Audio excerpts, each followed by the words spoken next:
The New England Patriots looking for his first victory as team owner, but he's rejuvenated this franchise, once the laughing stock of the NFL. And is he involved?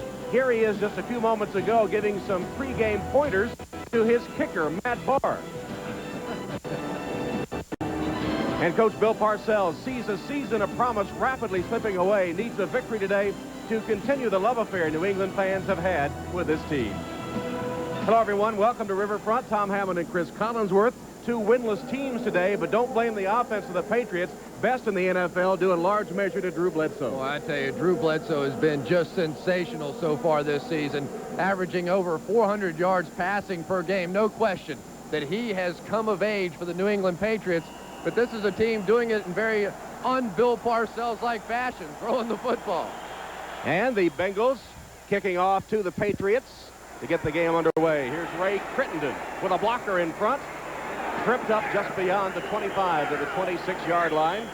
And the New England Patriots will get the game underway. Drew Bledsoe ready to come on the field with his starting offensive unit.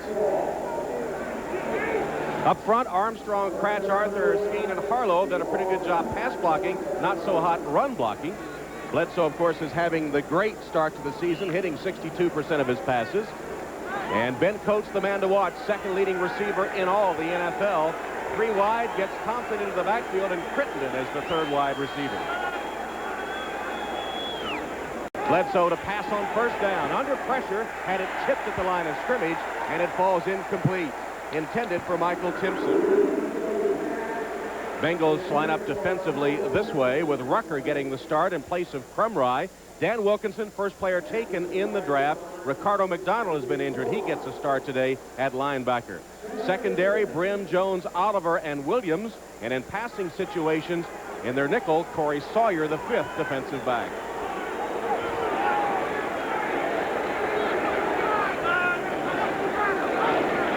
Bledsoe again will go to the air. Rifles it downfield, complete to Brisby.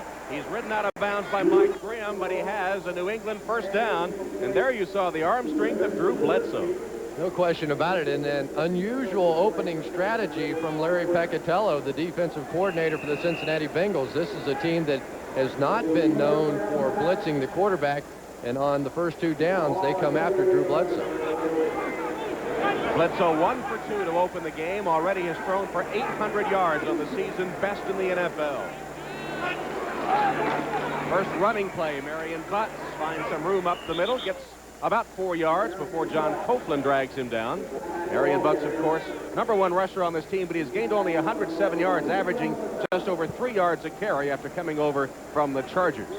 He's a tremendous force, no question about it. Bill Parcells would love to see Marion Butts establish a little ground game. The Patriots have not been able to run the football with any effectiveness at all so far this season.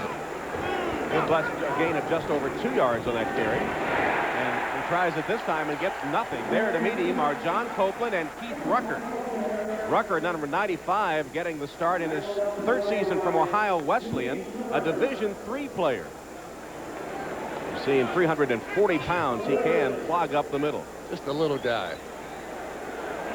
And you see the Bengals decal on the helmets as they return to their original uniforms. 1968 to 1980, the Bengals wore these uniforms, so the stripes are off the helmets and the Bengals decal is on. And Drew Bledsoe in a familiar situation, having to throw on 3rd and long.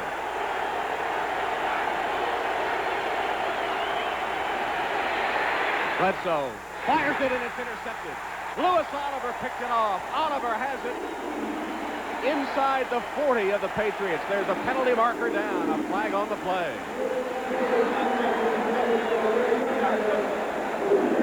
Lewis Oliver, the strong safety, his first interception of the season.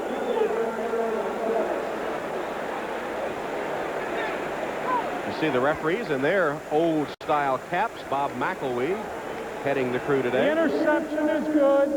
After the play, personal foul, unnecessary roughness, 29 on the intercepting team. 15-yard penalty, 1st and 10. Well, you see the look of puzzlement on the face of Lewis Oliver. He's the man that had the football. Here is exactly why Louis Oliver was given the big money to come to Cincinnati. He is a freelancer in the secondary. Oftentimes, he will completely drop his coverage if the young quarterback Drew Bledsoe stares down a receiver. That time Bledsoe looked left all the way. Louis Oliver took a chance and came up with a big play for the Bengals. And after he made the play and was tackled, he kicked the man that tackled him, and that was the source of the penalty. So the Bengals first down now at their own 46. Klingler to go up top. Dodges one man. Gets away from another and will run, and he has room.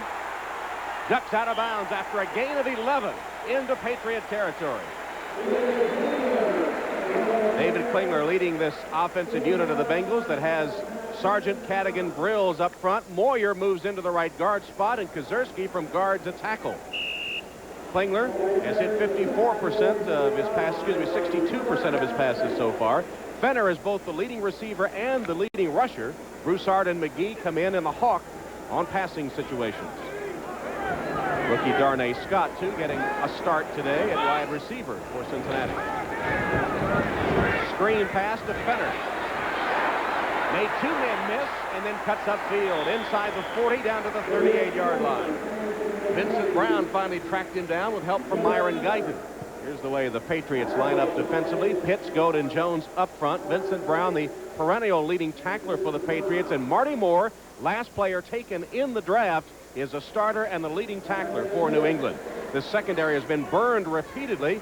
Worst pass defense in the NFL. Smith and Brown come in for two extra DBs in the dime. Fenner hit a solid wall at the line of scrimmage and then managed to carry him forward for a gain of a couple of yards. Derek Fenner, as we said, both the leading rusher and leading receiver for Cincinnati. Tim Goad got the tackle. And this New England secondary has really struggled, Tom. You hit on it just a couple of minutes ago. We asked Bill Parcells about the fact they're giving up over 400 yards per game on average. He says, our guys know the coverage. It just looks like they don't. He said definitely expecting better things. They have better players than that, he says, than to give up 400 a game. Harold Green's first carry will net a Cincinnati first down. He is stopped at the 31-yard line by Mike Jones. It's going to be an interesting challenge for both these teams today. The Bengals have really struggled trying to throw the ball down the field. They're averaging just over 5 yards per pass attempt. That's next to last in the National Football League. And on the other side, the New England Patriots have been giving up so many big plays. So obviously they're going to be back a little bit deeper, but the Bengals want to work it down the field. Interesting to see who wins that battle. Illustrative of what you're saying, Fenner and Green, the two top receivers for Cincinnati, running backs. Ball knocked away from Klingler, and he caught it back. The rushing man, Mike Jones, knocked the ball away from Klingler as he was cocking to throw, and it came right back into his arms. Unbelievable that David Klingler was able to find this football. Jones basically comes free. A little stunt, a little game, hits the football, no question a fumble. Klingler turns around, finds it, falls on it. Jones will get credit for the sack, though. The former Cardinal with his 10th career sack. Over the middle and behind the intended receiver, Darnay Scott. Bad throw by Klingler. Al Grove not wasting any time, putting some pressure on young David Klingler. Have to wonder about this Cincinnati Bengals offensive line. They have gone through some tackles already this year. Their starting offensive tackle, Joe Walter, is out with a season-ending knee injury. Eric Moore broke his leg last week, so now Bruce Kozerski has to move out to right tackle. A lot of questions as to whether or not this offensive line can protect David Klingler. Third and long. This is the Hawk formation. Pickens, Scott, and McGee, three wides. With Broussard on the draw. Broussard with one man to beat. Touchdown!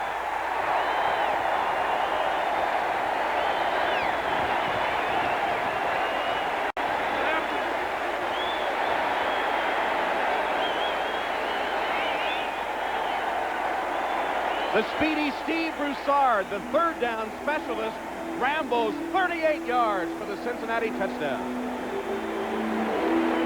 Well, congratulations to the Patriots. They found a new way to give up a long touchdown.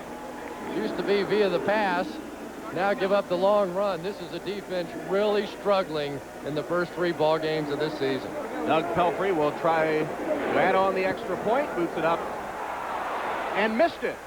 Pelfrey missed it. He had been perfect this year in field goals and point after touchdowns, and Pelfrey, Mr. Dependable, misses the extra point. So the celebration short-lived on the Cincinnati sideline, but Broussard with a great 38-yard run. Again, the Patriots come with the double-barrel blitz. Perfect call. The draw play, the quickness of Broussard, no chance to catch him. Broussard goes 38, and the Bengals with a quick 6-0 lead on New England. Bill Parcells told us yesterday the key to victory, the first of the season for the Patriots, would be no turnovers and no big plays for the opposition. And on the first series, he allows both. 0 for 2. Oliver with the interception. Broussard a 38-yard score. Here's Crittenden with a kickoff. Blasted to the turf on a beautiful form tackle by Roger Jones of the Bengals special teams.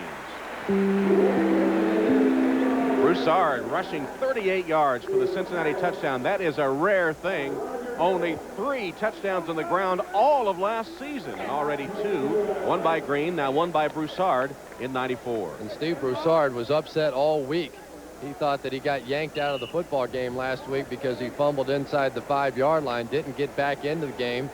Coaches assured him that he'd get his opportunities today, and he took advantage. Bengals moved the ball against the Chargers last week, but turnovers very costly, as they were to New England. They could have scored 50 points on Buffalo without the turnovers. Marion Butts written down after a short gain by Ricardo McDonald. Welcome back, number 56, who has been out with an injury. He tore his ACL in the next to last game of last season and just now getting back into form. And he is the better run stopper for the Cincinnati Bengals defense. They've played a lot of people out there so far, David Braxton, Santos Stevens, but he gives them a little extra beef against the run. Despite missing those 2 games, he was the second leading tackler for the Bengals and had 12 stops in the Cincinnati game against New England last year. Bledsoe's pass down the sideline and incomplete with Timpson the closest. Might have been a mix-up because they had 2 receivers right together in the pattern. I would imagine that Ray Perkins, the offensive coordinator for the Patriots, is a little surprised at what he's seeing out of Larry Peccatello's defense. Ordinarily, the Bengals play predominantly a zone defense, don't put a lot of pressure, just rush with the front 4, and so far we've seen them coming after Drew Bledsoe. 3rd and 9 for Bledsoe. Watch Ben Coates, number 87, the tight end. He's to the right. Instead, it goes to Timpson, and he has enough for a New England first down, just short of the 35-yard line, where he's tackled by Mike Brim.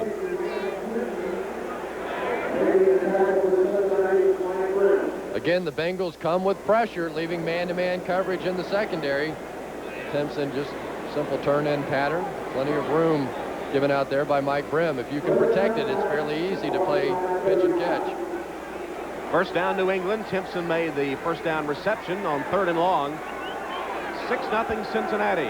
8:44 in the first quarter, and Bledsoe calls a timeout. He had enough time, I believe. The play clock was at 8 seconds. He must have had some sort of mix-up in his personnel.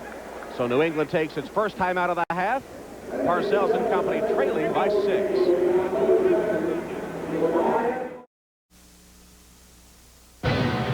The NFL on NBC is brought to you by the totally new Ford Contour, a world car for the 21st century. By AT&T, we help put your world within reach. By Budweiser, Beechwood Age for a crisp, clean, classic taste. And by Taco Bell, tacos, burritos, and nachos. Cross the border. Tom Hammond, Chris Collinsworth at Riverfront Stadium. First quarter, 8:40 remaining, 6-0 Cincinnati. Beautiful afternoon in the Queen City. Bledsoe's pass complete again to Timpson. He's been the primary target. Fumbles the football, but it was down. No turnover. The Bengals came up with it, but it's ruled down, and the Patriots will have a first down. I thought it was a good call, but a very late whistle by the officials. He definitely hadn't blown the whistle. Mike Brim's going to come up and strip the football. That should be a fumble. His knee was not down. Close. It was definitely coming out. From the 46, first down, New England. But tackled by Alfred Williams. The ultimate dilemma for Ray Perkins, the offensive coordinator. He knows Bill Parcells, as head coach, wants to establish a running game. They want to give Marion Butts the football. But again, they're behind 6-0 as they have been in their other football games, and forced to go to your #1 asset, which is the hottest quarterback, or one of the hottest quarterbacks in football right now, that young man, Bledsoe. Although not a great start, 50% of his passes, and had one picked off.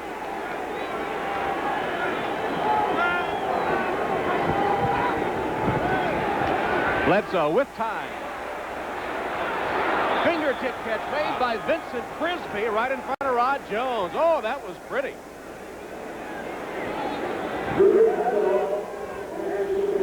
Check that man for Stick'em. Drew Bledsoe, like he always does. Watch the arm. Boom. Whips that thing out there and somehow catches it cleanly. If that was not a clean catch, he would have been out of bounds, but he snagged it so cleanly they gave him the first step. Great catch. Patriots driving, first down at the Cincinnati 34. They trail by 6. Play action fake to Butts. Bledsoe rolls and then gets rid of it off the hand of Turner, incomplete. Dan Wilkinson, Big Daddy, was bearing down on Bledsoe, and the ball bounced off Turner, incomplete. Big Daddy Dan Wilkinson, everybody watching him, so many people expecting him to take over and begin to dominate. He has not done that so far. Probably felt pretty good for Big Daddy to get a shot on a quarterback. No sacks so far for this Bengals team the entire season. 2 games and most of a quarter without a sack.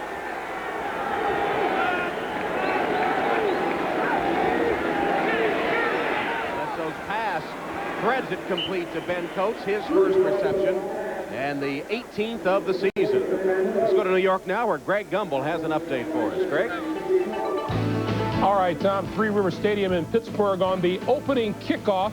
Now, Marshall Faulk isn't the only Indianapolis Colt who can run. This is Ronald Humphrey, 95 yards with the kickoff return. The extra point puts the Colts on top of the Steelers, 7-0 in the first quarter. Tom and Chris, back to you. All right, Greg, and boy, the new rules on kickoffs have really put a charge in that phase of the game. Excellent choice by the NFL powers. Coates took it away from the defense and has it to the 17-yard line. He just took it away from the defenders, and Ricardo McDonald finally had to make the tackle on Ben Coates. The Bengals know he's going to get the football. The Patriots know they're going to throw him the football, and somehow he still makes the play. Now up over 300 yards. It took Ben Coates until game 8 of last year to get over 300 yards receiving. Just been phenomenal so far. As good as Drew Bledsoe. Bledsoe's pass is complete. Close to a first down to Timpson. Ridden out of bounds by Rod Jones, and Timpson already having a big day. The Patriots have only 3 wide receivers activated for the game: Brisby, Timpson, and Crittenden. I tell you, Drew Bledsoe just continues to impress. Bill Parcells said that this year there's more of a presence in him. The guy just looks like a quarterback on the field, taking charge in the huddle. The guy's starting to believe in him. That's the true mark of a quarterback. And his game management, he said, much better. 7. Marion Butts stopped just short of the goal line. Butts, that punishing type runner, nearly 250 pounds. Steve Tovar in the center of the defense to make the stop. One of his coaches at FSU called him John Dillinger in headgear. That's pretty appropriate. The offensive line, Reporting to an eligible position. they just love blocking for a big guy like that. They know if they can spring him into the secondary, defensive backs run and hide. And of course, preseason knee surgery. In his years in San Diego, 5 of them, he was the leading rusher all 5 years. On the toss, Turner gets a block, and Butts gets the touchdown. Impressive drive by the New England Patriots. They mix run and pass, and Butts takes it in for the score. What an impressive block by Kevin Turner on Darrell Williams. Darrell Williams, the free safety, may be the hardest hitter on this football team. Kevin Turner gets outside leverage and just uncorks on Darrell Williams. A stroll in for Marion Butts. Third rushing touchdown of the season for Butts. Matt Barr for the extra point puts the Patriots in front. Marion Butts with the clincher of a beautiful Patriot drive. New England leads 7-6.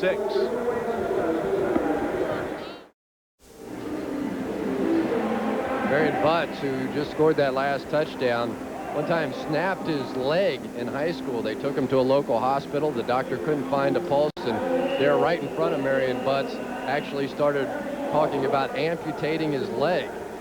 Things went another direction. He said he started to pray and figures now that God had bigger plans for him somewhere down the line. Told him he'd never play again at the time. Darnay Scott returning O'Neill's kick to the 25-yard line. The Bengals will set up thanks to Doug Pelfrey's miss, trailing by 1 at 7-6. Tackle made by David Bavaro on special teams for New England. Well, once again, New England's offense answers the problems of New England's defense. Now, the test to see whether or not this New England defense can finally shut someone down. They have really struggled. The offense has been there for them all season long. David Klingler not off to the greatest of starts either. David Shula telling us yesterday that they hope to go downfield more, as you said earlier, something they have not done this season. And facing a good team to do it against. Klingler pumps, steps up, and completes it to Pickens. He's racked on the hit by Harlan Barnett, but holds on to the football for a Cincinnati first down. At one time, they questioned the toughness of David Klingler. Here he bides his time and eventually comes back to a spot that is always going to be open against the zone defense right in the middle of the field. It just takes a lot of time for the receiver to get there. Nice job up front by the Bengals to give David Klingler that time. Draw play to Green. Green, nice cutback, still on his feet, all the way to the 43-yard line. A gain of 12 and another first down. Marty Moore and Myron Guyton finally tripped him up. The running back rotation goes on for the Bengals. They continue to play all three. Broussard already with the touchdown. Harold Green now getting his opportunity. Derek Finner. None of the three too happy with their situation, but that's what David Shula has decided to do with his backfield. Well, the Bengals biting off huge chunks against the New England defense on this series.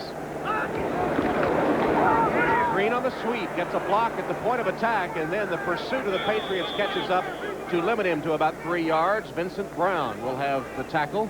Brown closing in on 600 career tackles. Each of the last 3 seasons been the top stop man for the Pats. And Tom, it's really hard for me to understand why this Patriots defense has been so much worse this year than what they have been in years past.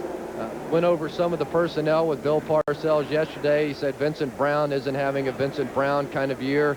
Our secondary certainly not living up to the expectations when we got these guys off the free agent market. Play action pass from Klingler. Knocked away from Pickens by Ricky Reynolds. There's a pretty good defensive play in the secondary of New England.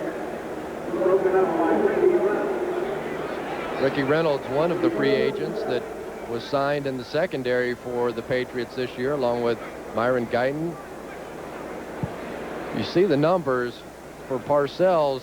This is a very disturbing trend. 3rd and 7 for Cincinnati. They have converted both of their previous third downs. Broussard short of the first down by about a yard at 35 of New England, tackled by Vincent Brown. It's going to be 4th down and about a yard for the Bengals. And here's where that new rule comes into effect, Tom. If you miss the field goal, it goes back to the spot of the kick. So the Patriots would have gotten the ball back on about the 42, 43-yard line. The rule intended to make teams go for it on 4th down, and it's working. Cincinnati will go for it, 4th and 1. 1:47 left, opening quarter. New England leads 7-6. Klingler will pass 4th and 1, and it's incomplete. Intended for Darnay Scott, who is defended by Vincent Brown. Klingler incomplete on 4th and 1, and the Patriots will take over. Are you surprised they went to the air? I'm not so surprised that they went to the air. I was surprised they didn't get any kind of a run fake out of it. obviously looking for play action in that situation. First 4th down in 5 tries that the Bengals have not converted this season. 1:38 left, opening quarter in Cincinnati. New England up 7-6. Oktoberfest weekend in the Queen City. Producer David Michaels, director Larry Cavallina, sampling a Metwurst and a Bratwurst or 2 yesterday. Bledsoe's pass to Butts. Beautiful open field tackle by Mike Grimm for no gain on Marion Butts. Mike Grimm was pretty vocal about the Bengals and their organization after the loss to San Diego last week. He laid into everybody from his teammates to Mike Brown, the general manager of the football team. Of course, this is the team furthest under the salary cap, and I think probably quietly a lot of his teammates applauded that remark. Around $5 million under the cap. Draw play to Butts. Running over his own blockers. Finally stacked up by Williams and Francis.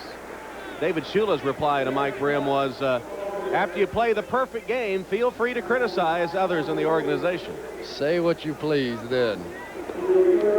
Dave Shula, for the first time really since he's been in Cincinnati, under a little bit of fire here. This is a team that won only 3 games a year ago, and expectations were a little more than that this year. Nickel defense on for the Bengals. 3rd and 7. 3 wides for the Pats.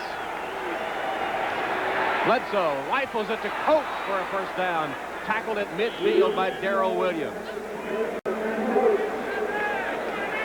Well, the Bengals' plan for today was to hammer Ben Coates off the line of scrimmage. They never wanted to allow him a free release. That time John Johnson missed, didn't get his eyes back around to the quarterback, and Ben Coates is becoming absolutely one of the best tight ends in football. And that play will bring the first quarter to an end. New England driving on the Bengals at the end of 1, leading 7-6.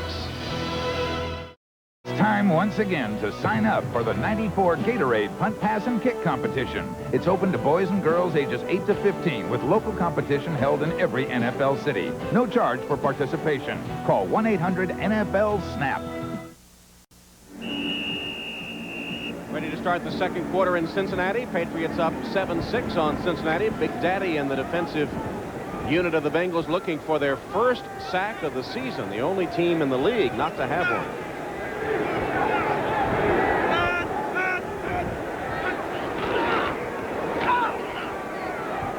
Kevin Turner gets the call and is stopped by John Copeland and others on the defensive front of Cincinnati. Kevin Turner may be more valuable to this football team as a receiver than he is a running back. He's the guy, along with Ben Coates, that when they try to take Ben Coates away, which is going to happen more and more frequently, Kevin Turner has to be able to come out of the backfield and make the plays. They like to play that tight end fullback combination in New England.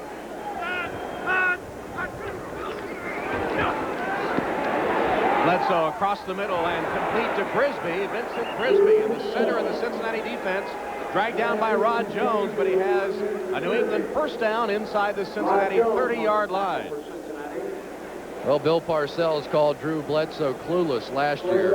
It's like he's beginning to get things figured out.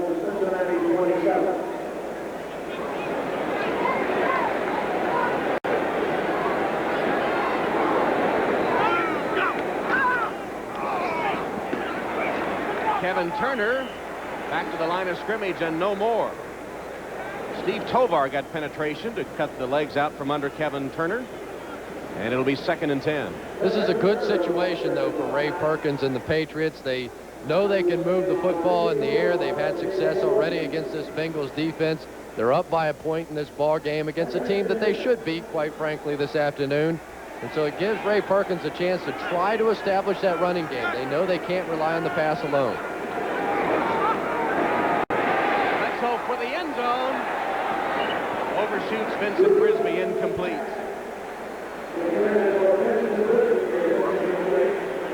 I thought Drew Bledsoe bailed out just a tad early on that play.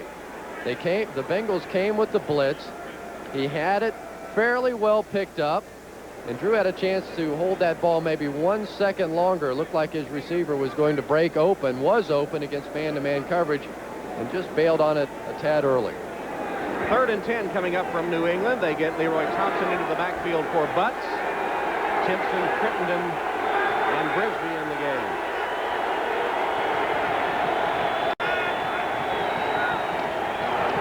Thompson tries to turn the corner and cannot. Fumble the football, still loose.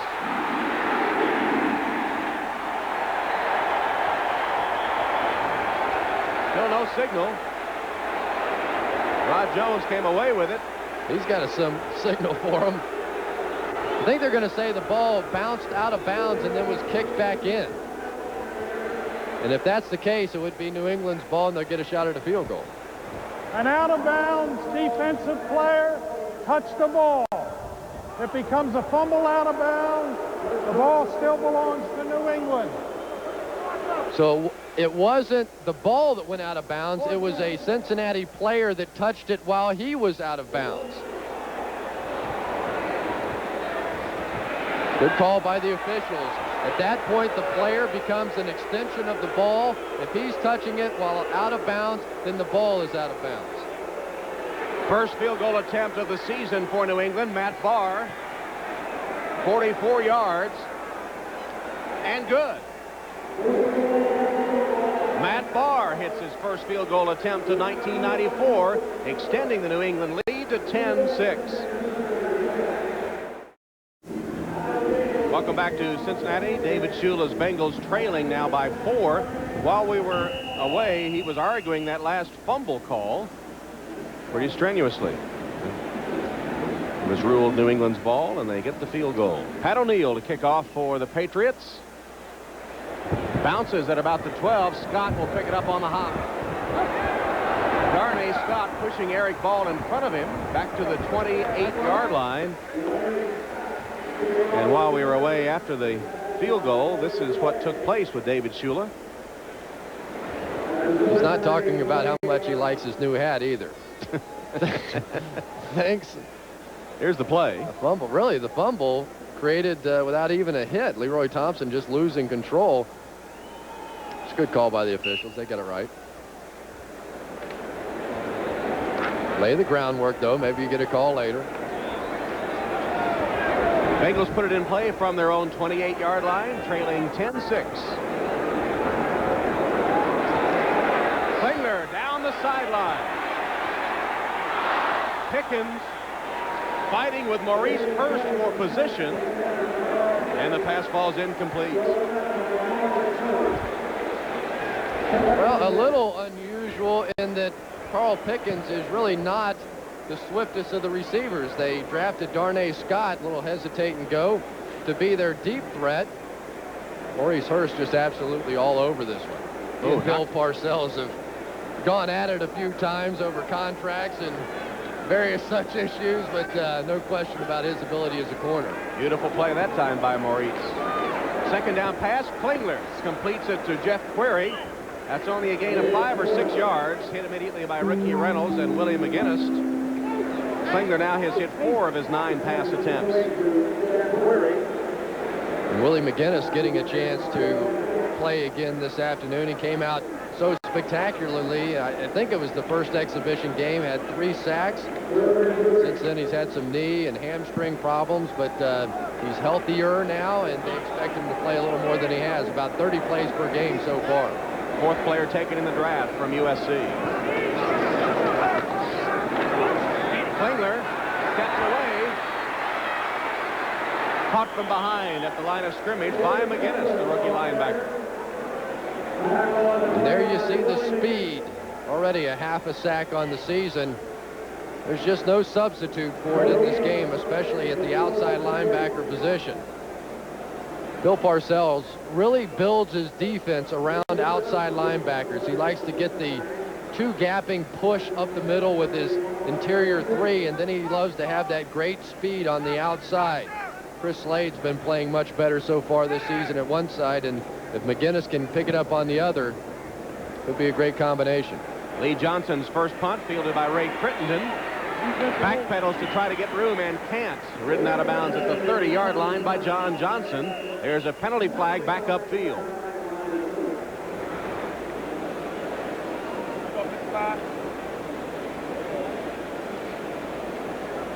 Looks like it'll be against Cincinnati. We'll see if the Patriots will make them kick over. I don't think so. With the way Lee Johnson's been kicking this year, that's not bad field position. Ineligible downfield on the kick. Number 51. 5 yards, 4th down. Like I said. Right on the money as usual. You were just concentrating on those new hats the officials are wearing. Distracted you. Yeah. We can get you one of those. That was it. We'll see, though. The ball would have been on the 30-yard line for the Patriots. I like how I continue to follow through on this point so I can make a complete fool of myself. We can also get you one of those bow ties that the officials are wearing today. Look at that. Johnson will boot it again. He is averaging almost 47 yards a punt this season. Sailing that one back to about the 26-yard line. Crittenden, nowhere to go. Cuts to the outside and finally gets it to the 32-yard line. So they gained a couple of yards on the penalty. Timeout with 10:50 left in the half. It's 10-6. Quit smiling. The NFL on NBC is brought to you by Dodge. The more things change, the more things look like the new Dodge. By Burger King. Value every day. Have it your way. By Goodyear, #1 in tires. And by Castrol Syntec, the full synthetic motor oil that protects in ways other oils can't. From the Queen City of Cincinnati, Tom Hammond, Chris Collinsworth, 10:50 to go, second quarter. 10-6 game, New England on top, and with the football, first down at their own 32. Marion Butts tries the right side. The Bengals ready for him. New England began sluggishly with a turnover on their first possession of the game, an interception thrown by Bledsoe, but since then have gotten points. A beautiful drive for a touchdown that went a good portion of the field, and a field goal. First of the season for New England.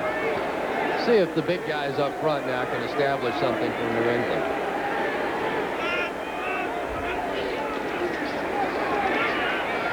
Bledsoe's pass overshooting Vincent Brisby. Bledsoe missed that one. You know, the interesting thing is that Bob Kraft, who came over from the Giants, played with Bill Parcells there, now the offensive guard of the Patriots, told us that, said, heck, he goes, I know everybody always thinks offensive linemen would rather run the football. He said, I'd rather throw it. There's no reason to run in there and bang your head and get a headache every play. Just drop back when you got a guy like Drew Bledsoe. Let him do his thing. Cratch was courted by the Bengals in the offseason. Chose to rejoin Bill Parcells. Flag down. Bledsoe's pass complete to Timpson. It'll be enough for a first down to the 45 if it stands. Rod Jones made the tackle. The offside against Cincinnati.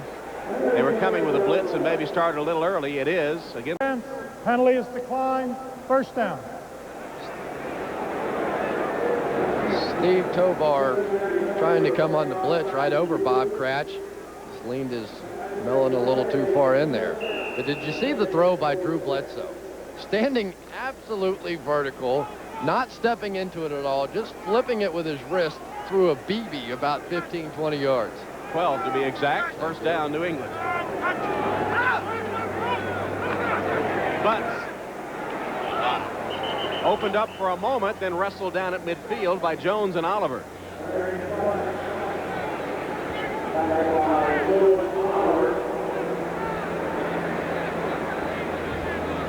Marion Butts, his high school football coach, called him a momentum getter. And that's exactly what he is. When he gets that momentum going downfield, grab anything you can, his helmet, jersey, whatever it takes. Florida State, he mostly blocked for Sammy Smith. Had his chance to run the football as a pro and has become one of the premier tough inside running backs. Bledsoe's pass, a little touch on that one to Coates. He has another New England first down out of bounds at the 38-yard line. Lewis Oliver ran him out, but Bledsoe showed you a little touch on that pass. Well, I don't know if the Bengals are just breaking down or exactly what's happening, but Ben Coates, the game plan coming in was to take him out from the Cincinnati Bengals standpoint. They were going to hammer him, drill him, not let him off the line of scrimmage, and So far, he's made almost every big play. Already has 3 or 4 receptions in the game.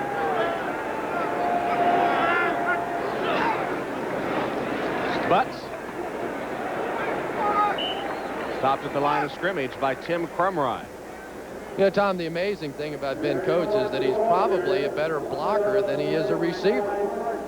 He took over for Marv Cook, who was a great tight end in New England for a long, long time, mainly because of the fact that he could block. Had an interesting quote. He said that I know for a fact that I'm as good as the all-pros, and I think I block a little better than they do. I asked him about that yesterday, and he sort of backed down. Bledsoe's pass complete to Turner on one knee. He gets up and rambles close to a first down before Francis can pin him to the turf.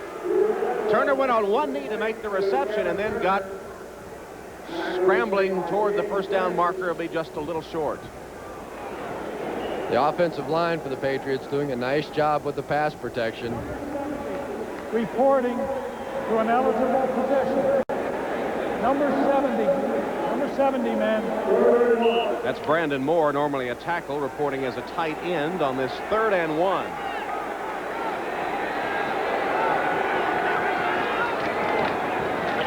But didn't get much, but only needed a yard. Trying to pull him back with the defenders. Ty Parton trying to pull him backwards while Steve Tovar was blasting from in front of Marion. It will be just enough for the first down. Perhaps. We may have to measure. Let's see. Now it's signaled first down, New England. Marion Butts has been doing a nice job running the football for the Patriots. He has had some problems in the pass protection scheme, though. His missed block last week cost the Patriots a touchdown and ultimately could have cost them that game. Butts is only averaging 2 yards a carry today. 10 carries, 22 yards. They're resetting the play clock. That's the reason for the delay.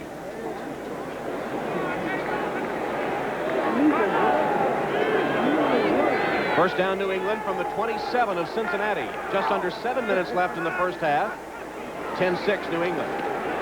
Bledsoe off his back foot. Fires it complete to Coates.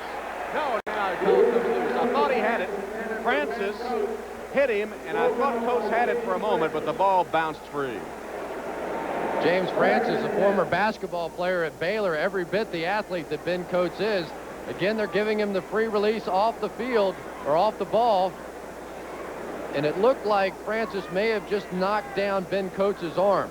Look at the easy flip by Drew Bledsoe. What a dynamite arm he has. Good play on that one by James Francis. 10th play of the New England drive. It's 2nd and 10.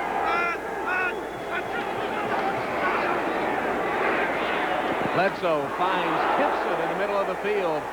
A gain of 10, racked by Lewis Oliver, but holding on is Michael Timpson for his 5th catch of the day. 5 catches, 56 yards for Timpson, and he takes the tough hit over the middle. Well, this is part of the way you make your living in the National Football League if you're a wide receiver. The good ones hang on to these. Little face mask in the dirt. He's about half a yard short of the first down, maybe only a foot or two. Well, half a yard would be a foot and a half, wouldn't it? Timeout taken by Cincinnati. Bengals call a timeout, wanting to get the proper defense on the field. It'll be 3rd and short for the Patriots when we come back. Patriots threatening to add to their lead here in the 2nd quarter. 3rd and 1 at the Bengals 17. Butts and Turner, the split backs. Turner thrown back by Eric Shaw and others on the Cincinnati defense. They'll unstack them and spot the football. This will be close.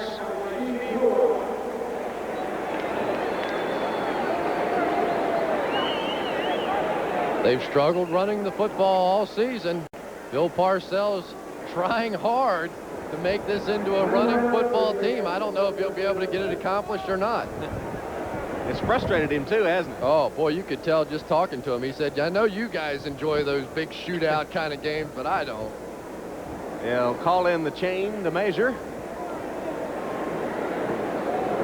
And it will be short. So now the decision, kick the field goal or go for it on 4th and less than a yard. They've converted 1 of 2 4th downs this season. I'll bet you Bill Parcells comes back and runs the same type of play again. He wants to establish something with this football team, a little toughness. This time they're in the eye. Turner is the up back. Butts is the tailback. Butts behind Turner. First down and then some to the 12-yard line. Steve Tovar hanging on for dear life. And that may be the last 3rd down and short that Kevin Turner ever gets to run the football.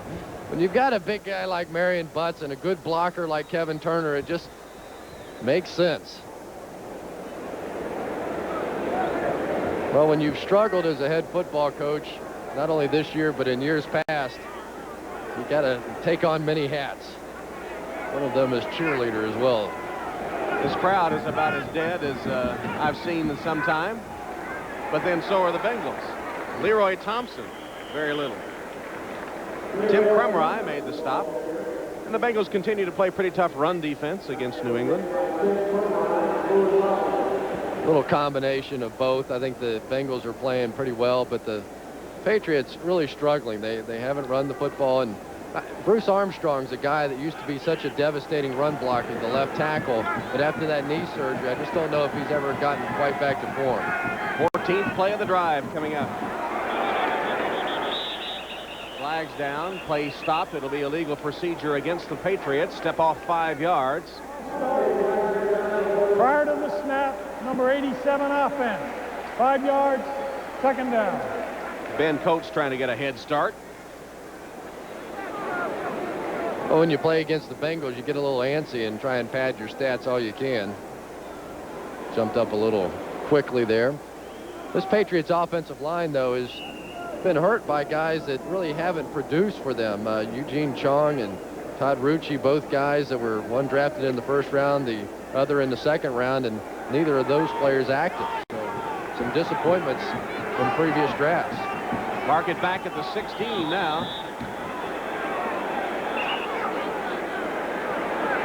And a timeout taken by Cincinnati. They had a substitution, couldn't get a man off the field. A moment ago, they had to call timeout because they only had 10 men on the field. Now they had 12 and had to take a timeout. Whoa, things are getting rough here in Cincinnati. Maybe Greg Gumbel has some better news. Greg? Well, Tom, only if you're a fan of the Pittsburgh Steelers. Neil O'Donnell rolls to the near side. 27 yards later, Eric Green makes the catch in the end zone, his 21st career touchdown reception. That's a record for Steeler tight ends. 14-7. Colts lead is cut in half. Tom and Chris? All right, Greg, so I guess that's further bad news for the Bengals, one of their division opponents. Well, when things start going too bad for the local team, you start cheering for the teams that are around you. So the Cleveland and Pittsburgh, now you sort of have an affinity for them. Becomes a matter of geography, huh? Well, Indianapolis is not too far away either. That's true. Well, Drew Bledsoe has the Patriots on the move again, but facing a 2nd and 14 with the clock showing 4:12 left in the 1st half. Drew Bledsoe really coming into his own, and an introspective sort. In fact, he had a long drive back home to Pullman, Washington in the offseason, time to think about things and think about how involved he wanted to be in this whole NFL scene. Yeah, he said he stopped at a Greasy Spoon, though, doesn't like a lot of publicity, and some guy asked him where he lived and how he worked and what he did, and he finally told him. The guy didn't believe him, made him pull out his driver's license. Blitz coming, flags down.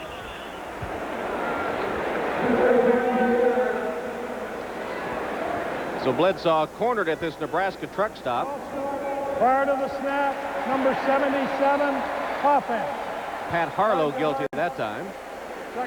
Pulled out his driver's license to prove that he was indeed an NFL quarterback, and he said, though, the catch-22 of this whole situation for him is that he fights for wins, which brings more recognition, which means he can't be anonymous anymore when he goes to the Red Sox games or whatever. He's recognized, and that's what he doesn't like. So it is a catch-22 situation for him. Said he went to the Red Sox game one time and was sitting there quietly, everybody leaving him alone, and then one of the peanut guys said, "Hey, Drew," and threw him a free bag of peanuts, and that was it. All the kids started coming down. He signed autographs, lasted about another inning. And then had to go home.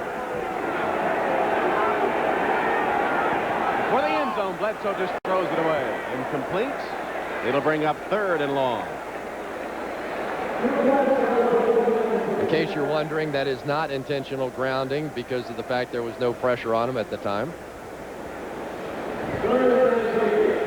It's interesting what he was telling us yesterday, that last year there were plenty of times that he was confused on the football field, and he said that this year he can't remember a single time that he didn't feel like he was in control. Well, he's got to convert a long one here. 3rd and 19. He's hit 14 of his 22 passes, 150 yards.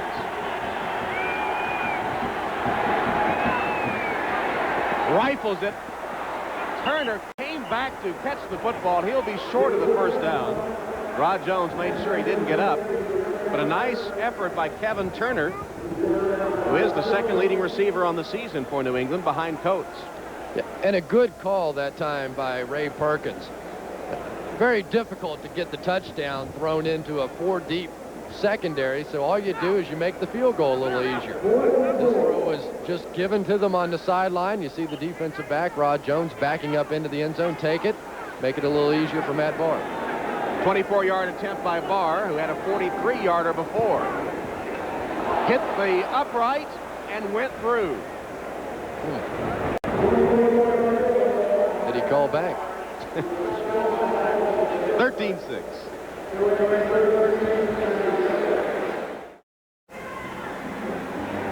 O'Neal ready to kick off for New England. A Matt Barr field goal, the 2nd of the day, has upped their lead to 13-6. And Cincinnati desperately looking for a spark. Crowd is dead. The team, have they given up?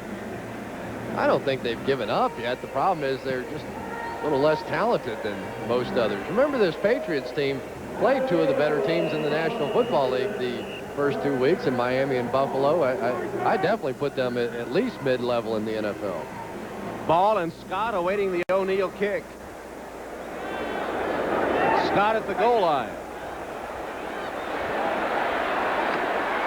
Nice return by Darnay Scott, 30 yards as he gets it out to give him pretty good field position for this last-minute 2nd quarter drive.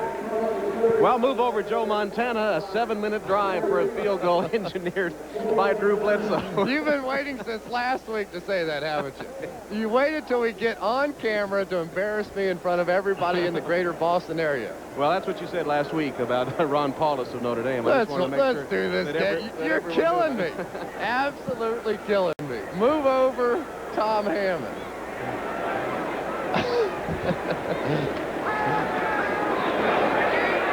Klingler running for the sideline, makes the line of scrimmage and not much more. Good coverage downfield, but that much maligned Patriots secondary. Klingler had time before the coverage broke down, but no one was open. I think they're going to put that phrase on my tombstone. which could be imminent, by the way. There's the total yards in the game. No surprise to see New England racking up the yards, but Cincinnati, facing the NFL's worst defense, was expecting more. Inside the 3-minute mark here in the first half. Klingler in the flat to Fenner with a blocker in front. Screen pass works for Cincinnati. Fenner tripped up at his own 49 by Myron Guyton. So Klingler gets the screen to Fenner, and it nets 19 yards. Screens and draws so far have been the solution for this Bengals offense.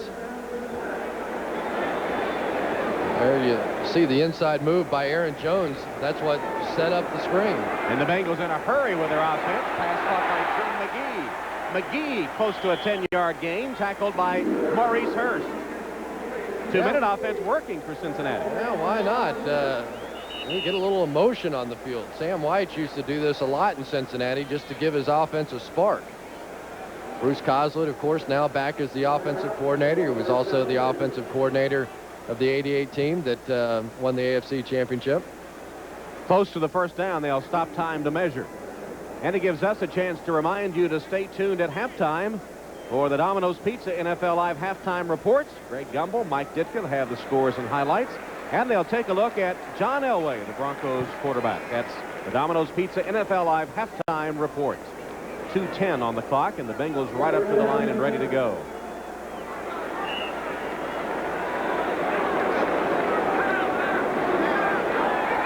Klingler steps up and hits his tight end, Tony McGee. He has a Cincinnati first down to the 21. Chris Slade made the stop, but Klingler hot here in the 2-minute offense. We'll take a timeout for the 2-minute warning. Bengals trying to cut into the 13-6 New England lead.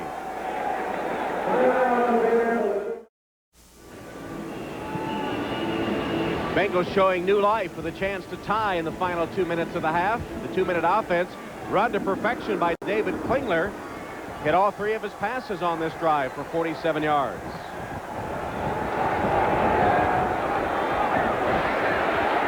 Klingler steps up and hits Fenner. Derek Fenner races to the sideline and gets out of bounds after about 6 or 7 yards. Dwayne Sabb was the man in hot pursuit. Tom, I can't believe the difference in defenses just 4 or 5 years after I've gotten out of football. It used to be that everybody played man-to-man coverage and blitz when they got down in the red zone. Now everyone is dropping back 8 people into the end zone and making it difficult for you to try and find a hole in the zone. That time the Patriots rushing only 3. Klingler had plenty of time to get it off. 2nd and 5 for the Bengals. Green in motion. Klingler to pass. Fenner again, one-on-one with a linebacker, wrestled down right at the first down marker. That was Marty Moore, the rookie from Kentucky that has played so well.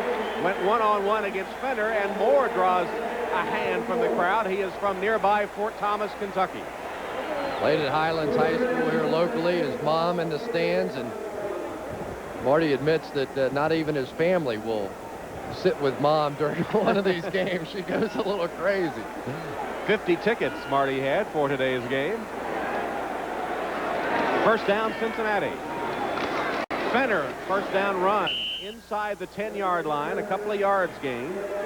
Sabb again with the stop as the clock continues to roll. Remember, the Bengals had to take 2 timeouts with a defensive mix-up earlier in the quarter. Here's the hurry-up as Patriots scatter to try to get off the field in time. They do. Klingler, touchdown, Pickens. 8-yard Carl Pickens in the end zone where he had beaten Rod Smith.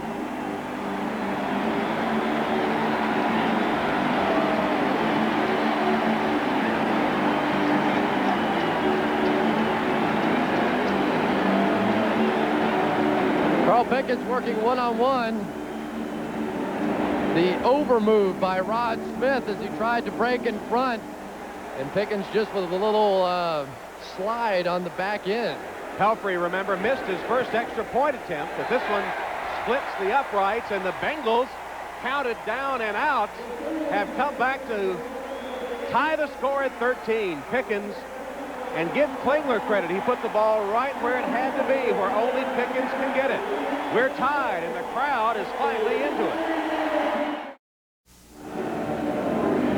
How quickly things can turn around. Bill Parcells and the Patriots seem to be in control, up 13-6. But the Bengals marched 70 yards in 8 plays, collecting 5 first downs, and then Klingler with a pass to Pickens for the touchdown. And Parcells has his vein popping out on his neck, so things aren't going to be pleasant. Klingler bounces right back up to celebrate. He's hit 10 of 14 in the game now, and David Shula saying a little pride at stake for David Klingler, who wants to be counted among the young gun quarterbacks like Drew Bledsoe, Rick Meyer, Heath Shuler coming into the league, Trent Dilfer this year, and Klingler perhaps a little pride on the line here, wanting a big game against Bledsoe and the Patriots. This will be Blair Thomas returning the kickoff. Thomas, a forgotten man for the Patriots, cut down on a beautiful tackle by Eric Ball.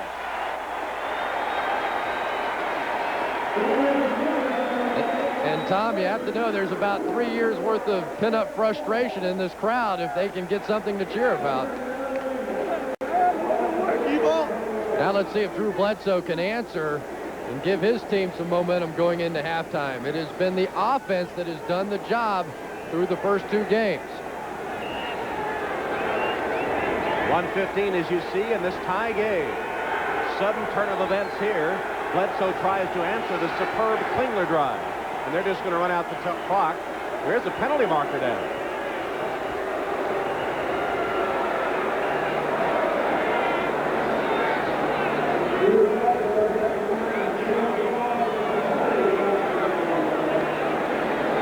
Well, men on the field, defense. Even New England trying to run out the clock in Cincinnati with 12 men on the field. Unbelievable. And now you know what's going to happen. Now the Patriots will go into their offensive mode. So the stupid penalty by the Bengals is now going to give Drew Bledsoe a chance to run his offense. Earlier, it cost him 2 timeouts, once with 12 men on the field, once with only 10. 3 calls on the defense with mix-up in the substitutions. Amazing. Absolutely amazing. It's one thing to be 0-2 and another one to play like it.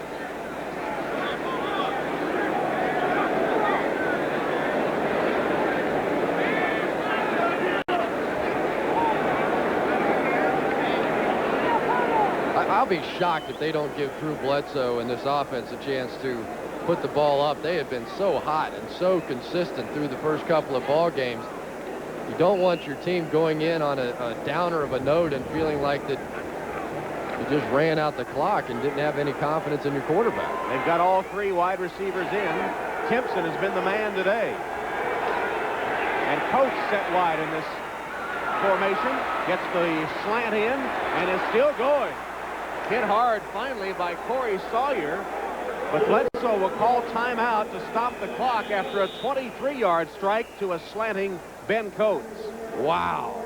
Ben Coates just dragged Louis Oliver for about 20 yards across the field. Louis Oliver's a 225-pound, big-hitting, strong safety. Ben Coates did take a shot at the end of that play. Looks like he's trying to shake it off, but what power as he ran across the field with Louis Oliver on his back. Nice inside move, big body, so plenty of position here to make the catch. We missed the end of it there. And now Louis Oliver just being dragged across the field, and there's a rookie, Corey Sawyer, dazing 250 pounds of Ben Coates. Coates on the sideline, replaced at tight end by John Burke, the 4th-round draft choice rookie from Virginia Tech. Hope you'll join us next week here on NBC for doubleheader NFL action. Here's the lineup of games. Many of you will see the Dolphins against Warren Moon and the Minnesota Vikings. Others will see the Browns and the Colts tangle. And then 4 o'clock, second game of the doubleheader. Some of you will see with Patriots against Detroit. And others will see the Bengals with their Central Division foe, Houston. You know, that Miami-Minnesota game, arguably the best offense going up against the best defense in football. Patriots fans may not want to hear that. They may believe this is the best offense. Well, statistically it is coming into this weekend's games. Bledsoe's pass incomplete. Low for Vincent Brisby. Stops the clock with 52 seconds. Sawyer was right with Brisby. It's the only bad throw I've seen out of Drew Bledsoe so far today. He has so much confidence in that arm that even on some of the longer throws, he just wants to do that little flip with his wrist. That time he needs to step into it a little more. Bledsoe from Walla Walla, Washington, 16 of 25. Zips it to the sideline, complete for a Patriot first down to Ray Crittenden. Clock stops at 47. Matt Barr last year, his longest field goal from 48 yards, his career long 54, but that was much earlier in his career, so you would think they need to get to about the 30-yard line to give him a legitimate shot, or about another 11 yards. Drew Bledsoe still thinking touchdown. Ball's at the 41 of Cincinnati. Nearly intercepted. Brisby, the intended receiver. Rod Jones was there defending with Corey Sawyer. Jones made a run at the football and nearly had it. Rod Jones, a guy they Had the worst nickname I've ever heard for a defensive back. They used to call him Toast because he got burned so much. A former #1 draft pick of the Buccaneers. The Buccaneers gave up on him. But since coming over to Cincinnati, has really become a much better corner. 42 seconds, it's second down. One pump from Bledsoe, ducks away from the rush and hits Leroy Thompson, racing to the sideline and out of bounds with a first down at around the 31. Ty Parton was all over Bledsoe, and somehow he got free to complete the pass. Very big and strong quarterback. They tried to go with the pump fake up over the top. Nice job of Bruce Armstrong just staying with his man. That one extra push is what allowed that play to happen. Now they do have it to the 30-yard line. Bledsoe has gone over 200 yards passing here in the first half, closing in on his 4th straight 300-yard day. Flags down. David Braxton was offside. It'll be 1st and 5 now. No, they're going to call it against New England. So penalty against Leroy Thompson for a false start. That's a neutral zone infraction against the defense. No false start. 5 yards. Well, that's what I said. You got it right. That's the new reality. Well, what happened was the blitz was coming. You didn't see the back. Jumped over the line of scrimmage, and then Bob Kraft, or Bruce Armstrong, excuse me, is going to flinch. That this year is an infraction on the defense. In years past would have been on the offense. Exactly right. New rule, 1st and 5, Parcells and the Patriots. Ball's at the 25 of Cincinnati. Already field goal range. Bledsoe wants more. He's got a man. Crittenden, incomplete. Wow. If there's ever been a question about Ray Crittenden, it's his hands. The former soccer player, great soccer player at Virginia Tech, has all the speed to make this happen. Absolutely perfectly thrown. Where you want it, over the outside shoulder, a drop.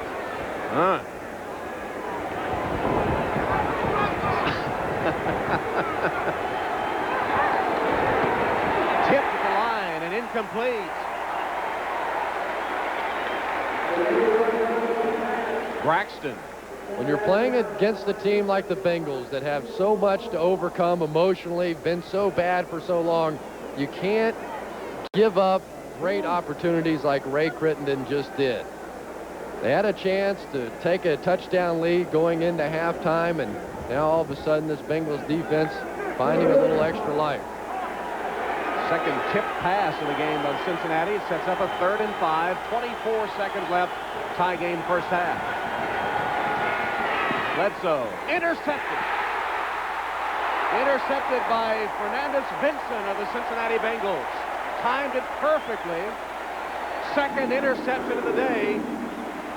Darrell Williams, excuse me, it's Williams with the interception. Second interception of the day by the Cincinnati defense. Williams just freelancing in the secondary. Well, we're seeing a lot more movement out of the safeties. Absolutely never saw him. That was a play in which it looked like Darrell Williams was helping on the deep man, followed Drew Bledsoe's eyes. And you see Ray Crittenden. Boy, what a turnaround at the end of this half. He dropped a touchdown pass. Interception gives the ball back to Cincinnati, so New England had a chip shot field goal to take the lead. Instead, we'll end the first half tied at 13. Ray Crittenden dropped a touchdown pass. And just when it seemed that the Patriots had things in control, Klingler marches the Bengals down the field to tie the game. At the end of the first half, 13-13. We'll have more after this message from your local. This is the Domino's Pizza NFL Live Halftime Report, brought to you by Domino's Pizza. When it's gotta be good and it's gotta be now, it's gotta be Domino's. We welcome you back to the Domino's Pizza NFL Live Halftime Report. An interesting game today matches the 0-2 Raiders against the 0-2 Broncos in Denver. Earlier this week, I spoke with Denver's John Elway about the rough start and about today's game with the Raiders. 12 years here in Denver, you have never experienced an 0-2 start. What's it like? Tough. you know, and I think that, you know, especially with the high expectations that we had coming into the year, and it's tough, but it's also been awful shocking the way we've lost the first two. I think, you know, we played a heck of a lot better last week against the Jets, but then the first week against San Diego with a couple things that we had happen to us, and especially right there at the end of the game, I think that has really added to the trauma of being 0-2, so that's made it awful tough. What do you attribute it to? Bad luck, new receivers, bad judgment? Well, I think one was bad judgment, and, you know, then the ball always leaves my hands, so, I mean, I'm going to be responsible for those things. And, you know, there's certain things in the game of football where you don't see guys, and different things happen to where, you know, I'm still responsible for him. You know, the Jets against, when he ran it back, Mo ran it back for the touchdown, I didn't see him, you know, and that's just one of those things. But you have a tendency when some bad things start happening to you that you go, oh boy, here we go again. And you know, I think that a positive outlook can get rid of those negative things. That if we continue to accentuate the positive and go out and have some fun and relax a little bit and play to our capabilities, and all of a sudden those bad things turn into good things and it gets you over the hump. So, you know, I think we'll you know, continue to work on that. So now the Raiders come to town. And is it too early in the season to talk about this being a real important game? I think it's a cop-out if you don't. We've got the guys and the character on this football team that wants to win as bad as anybody in the league, but I also think we can inhibit what we do if we sit there and continue to hammer ourselves and get ourselves down and say what a big game, and say that, you know, if it doesn't work out against the Raiders and we're 0-3, we don't want to say, well, we made that last game our season. Yeah, it's a big game, but it's also a balancing act to realize that, you know, we can't put too much pressure on ourselves to where we don't go out and compete. This is an Al Davis quote. The Broncos can't beat us on or off the field. You know, it's kind of funny. And I've never met Al Davis. And, you know, I think that the one reason why I always had a lot of respect for Al Davis is because he made a big run to get me out of college. You know, and I mean, 2 hours before the draft, they said, you're going to be a Raider, and then it ends up not going through. So all I can say is I'd love to have Al Davis come out and play middle linebacker if he wants to get out there. But it's awful easy to talk that stuff from the press box. But if it's a guy that's on the field, then maybe you respect it. But a guy sitting in the box, you just let it run off your back. You know, if John thinks an 0-2 start in Denver is tough, he doesn't want to see 0-3. That's right. But the Raiders, Mike, are supposed to be contenders, Super Bowl contenders this year, and they're being blown away. They aren't nearly the team that everyone has them touted. Well, you know, there's a lot of reasons for that, but let me point out a couple. First of all, the first two games, Greg, they've given up over 60 points with their defense. They play a lot of man-to-man pressure defense, and that's fine if you can play the defense and cover the receiver and get a pass rush. They're not getting the pass rush. They expected to get one, but they're not getting it. On offense, Hostetler has great tools at the receiving position. His offensive line is not giving him a lot of time to throw the ball, and he doesn't have a running game. That's why they're getting beat. All right, Mike. Our Domino's Pizza NFL Live halftime activities will continue.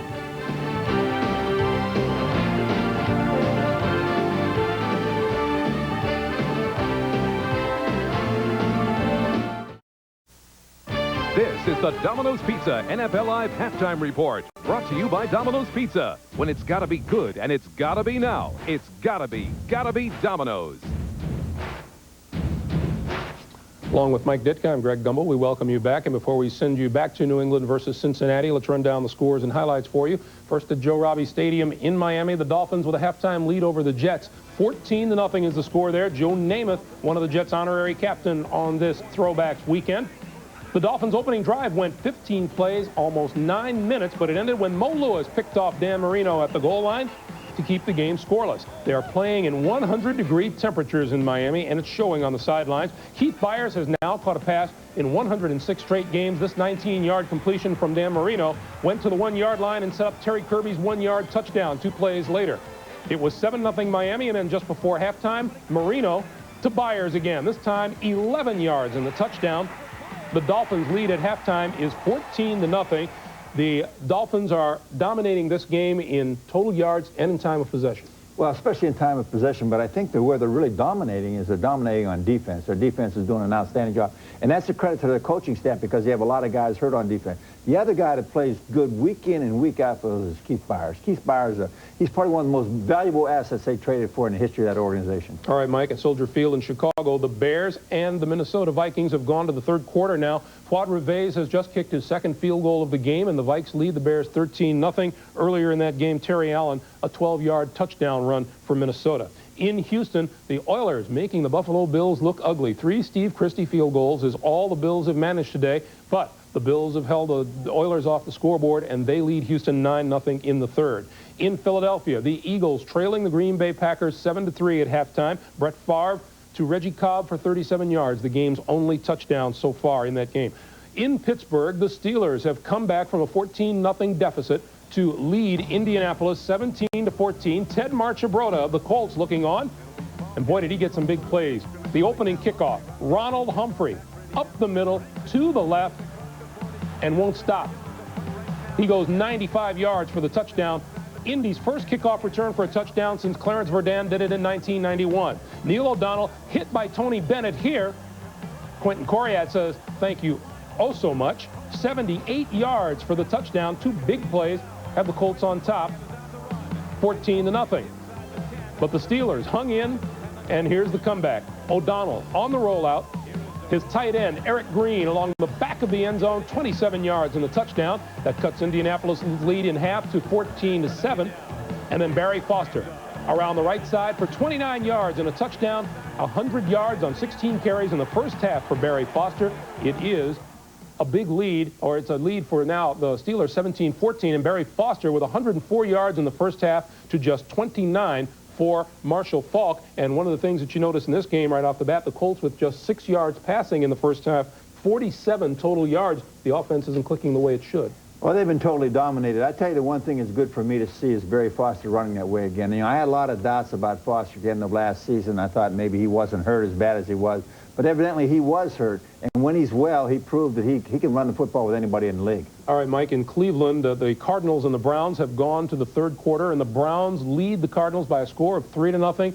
Buddy Ball has fizzled so far in Cleveland today. McMahon, 10 of 20 for 83 yards in the first half. A Matt Stover field goal from 33 yards out, the only score of the day for Cleveland. In Cincinnati, the Patriots and the Bengals are tied at 13. The game that you are watching, what do you think about this game? I know you're amazed by Drew Bledsoe and his ability. Well, Drew Bledsoe is one heck of a football player. I'll tell you the thing that amazes me the most. I'll make a comment on Cincinnati. I think they're playing better. They're playing much harder, much more aggressive, and looks like much smarter football. They're getting better. Whether they're good enough to win the game today, I don't know. But they are playing with much more intensity. Both these teams 0-2 and looking for win number 1 on the year today. And in Tampa, the New Orleans Saints are leading the Bucs by a score of 9-7. They've gone to the third quarter in that game in Tampa. 9-7 is the second half, right after this message from the National Football League.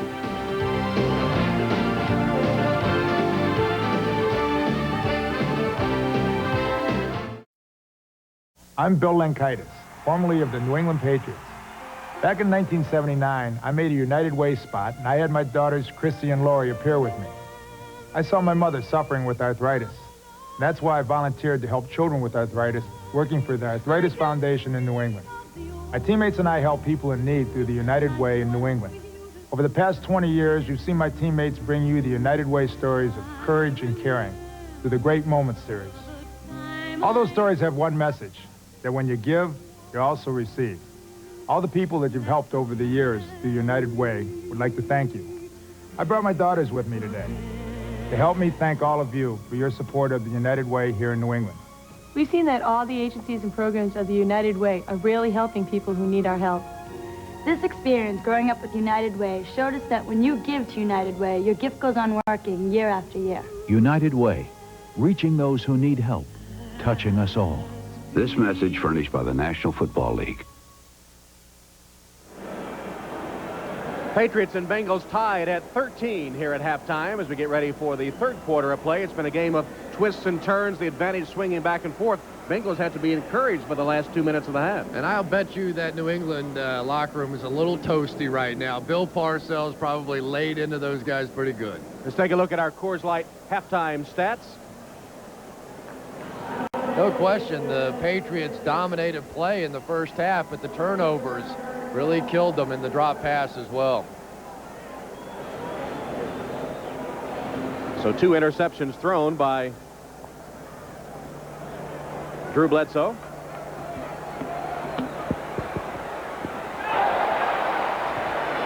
Darnay Scott with the return of the kick. And of course, the crucial play at the end of the half for New England was Ray Crittenden open. Bledsoe had the ball right there, and this would have been a touchdown. Great move right by Mike Brim. It's not an easy catch by any means, but certainly one that you would expect an NFL receiver to make. And Parcells never one to hide his emotions. He expected him to make it. And so we're tied at 13 as the Bengals have the first play of the third quarter from their own 33.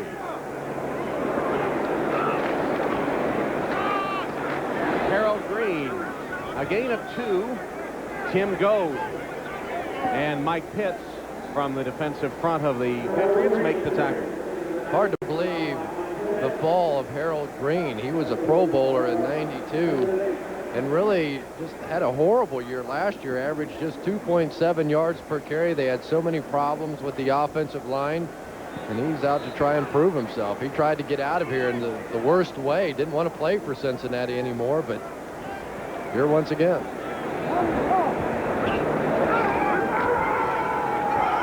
Two fakes by Klingler, pumped once, and this sack back at the 25-yard line by Mike Pitts.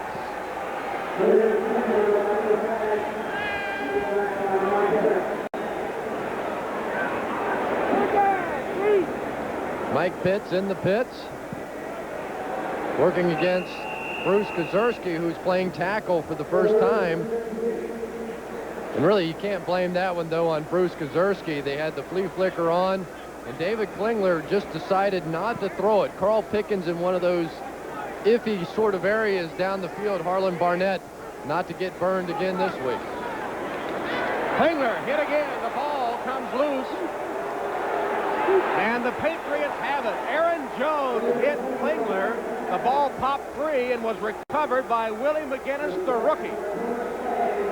How toasty do you think that New England locker room was, thanks to Bill Parcells? Looks like a different team coming out there to begin the second half.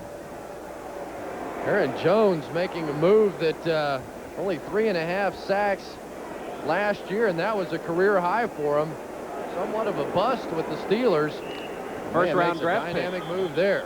First round pick that never lived up to expectations, but wow, he looked good on that play.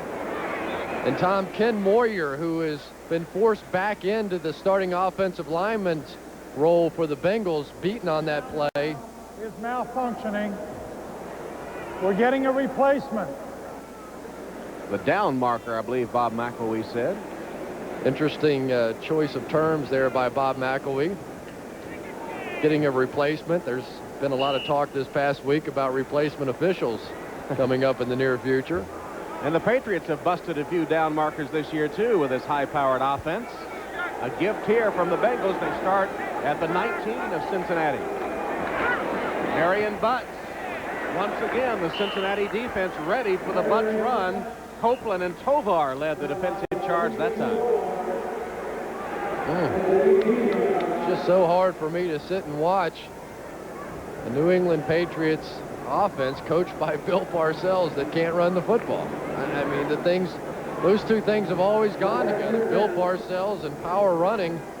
And it's just not working this year. How do you think he feels? I know how he feels. He told us. Play action. Bledsoe threw it behind his man, Michael Timpson. It'll be 3rd and 10. This is a great opportunity for Cincinnati's defense to make a statement. Their offense comes out, goes directly backwards for 2 plays, gives up the fumble.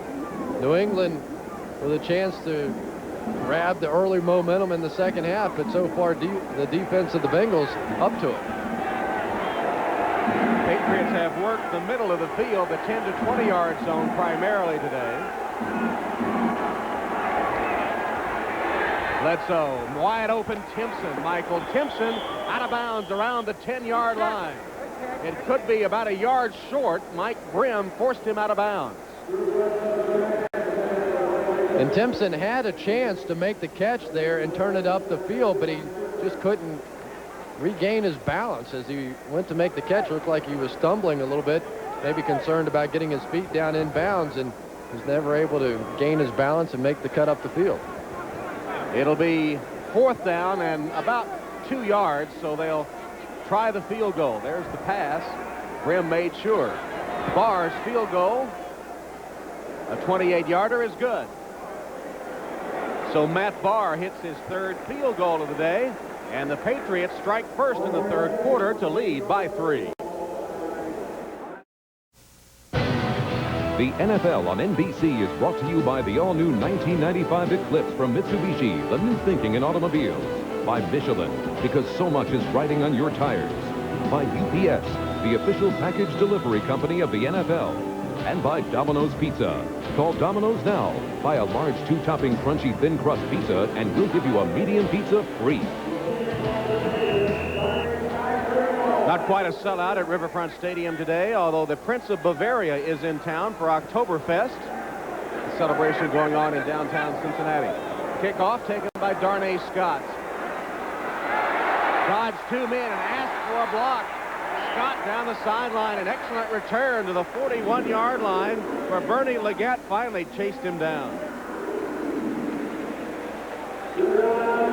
David Klingler put together that beautiful drive just before the half.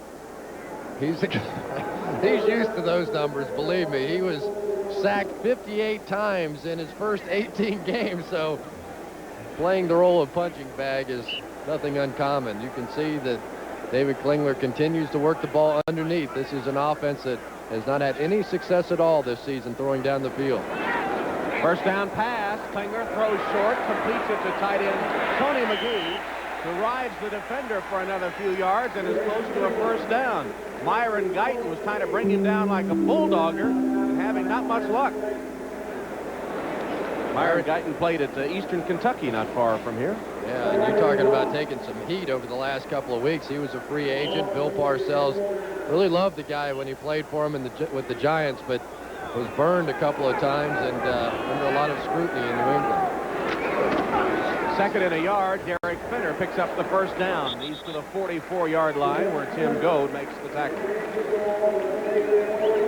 But Myron Guyton lets everyone know that Bill Parcells was the only reason that he left the New York Giants. He was very comfortable playing there, had established a great reputation, but just wanted to come and play for Bill Parcells. And I'm sure you heard a few of those famous Bill Parcells comments in the films the past couple of weeks.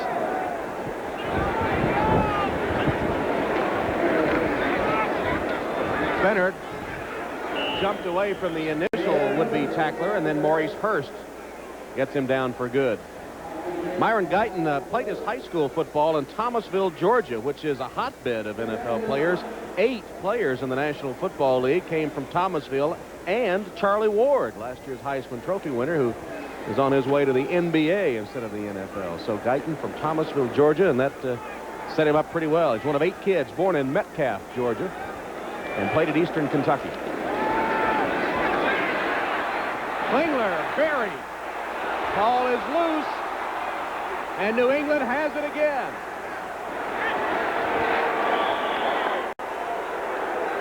Mike Pitts coming up with the football.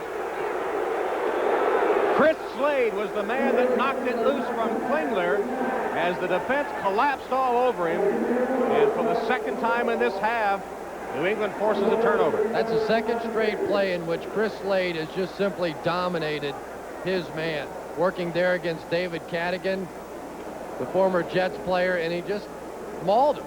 I asked Bill Parcells yesterday about Chris Slade. I said, I've been watching him some on film, and he looks like he's playing pretty well this year. And Parcells sort of did his thing and rolled his eyes and said, you know, he's a little like a dog chasing a car. He's trying hard, but on that time he did more than try hard. Turnovers all even now. New England got a field goal from the last Cincinnati miscue. In the flat, Kevin Turner gains about 7 yards. Lewis Oliver wrestles him down and got some help from the pursuit of the Bengals defense. Chris Slade, just to go back to him for a minute, led the AFC rookies second among all NFL rookies with 9 sacks last year. Only Dana Stubblefield had more. Set the ACC's all-time record with 40 sacks. He knows how to get to the quarterback and made a huge play there.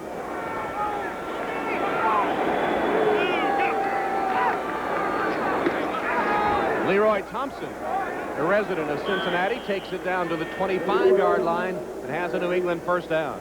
And how frustrating it must be for this Bengals defense. The offense goes out, ties up the ball game at the end of the half, and then comes out in the second half, 2 straight turnovers, and really putting too much pressure on this defense that has struggled already this year. Just under the 10-minute mark, third quarter, New England up 16-13. Play action pass, Bledsoe overshoots Thompson on the sideline. Doug Skeen may have saved Drew Bledsoe's life that time.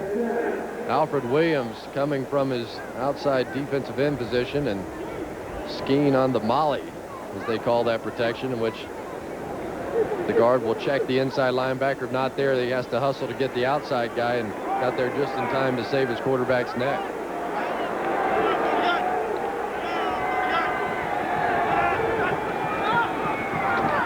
Bledsoe on the out to Michael Timpson, wrapped up by Brim, short of the first down. Career high last year for Michael Timpson. 42 catches. Proved himself as an NFL receiver. There were a lot of doubts about a Brisby-Timpson combination at wide receiver, but both those guys played pretty well. Timpson, the speedster, former track star at Penn State, and one of about 8 players on this New England team from Penn State. Bledsoe's pass short hopped his intended receiver, Vincent Brisby. It'll be 4th down, and Matt Barr once again will come on to try a field goal. So looking on the bright spot from the Bengals standpoint, the 2 turnovers have not cost them a touchdown. And Matt Barr, who entered today's game not having attempted a field goal in the first 2 contests, is shooting for his 4th of the game. He was fresh. This will be a 36-yarder. Plenty of leg on that one. Matt Barr connects again. 2, Klingler fumbles, net 6 New England points. It's 19-13. That's Bob Kraft, the owner of the New England Patriots, looking for his first win as the Pats president and CEO. So excited to own a professional franchise. Could barely sleep on the day or the night before the games, and Bill Parcells had the tough job of coming to him and telling him they had to cut 2 third-round draft picks, and the guy said, hey, do what you got to do. Make me a winner. Darnay Scott from the 3. Hit hard and a flag down. Darnay Scott blasted at about the 24-yard line. Tough hit that time made by Corey Kroom of New England.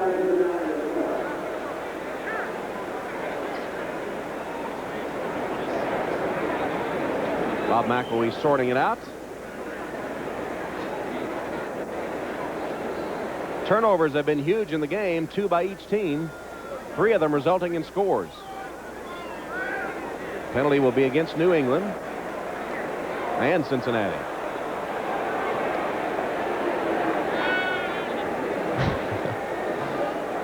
Get the abacus out now. Well, back to the turnover theme, of course.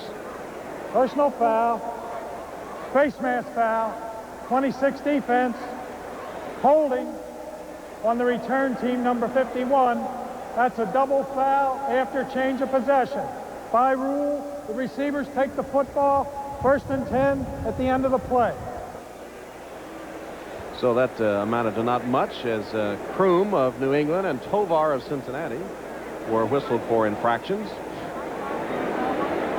So 2 Cincinnati turnovers have resulted in 2 New England field goals. And remember, the Bengals, after an interception of Bledsoe in the first quarter, got a 38-yard touchdown run from Steve Broussard after the turnovers. So turnovers have been very important in this game. I wonder if the Bengals would get back into that 2-minute offense. That's when they look the best.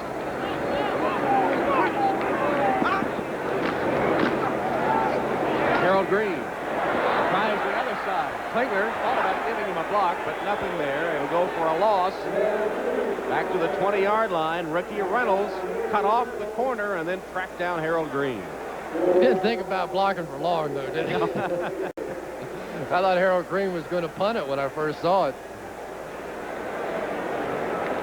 There you go. Run on out here, and yeah, let's go ahead and try the old circle back thing. It worked in high school one time. Klingler said, "Whoa!" He did the Matador act at the end of it.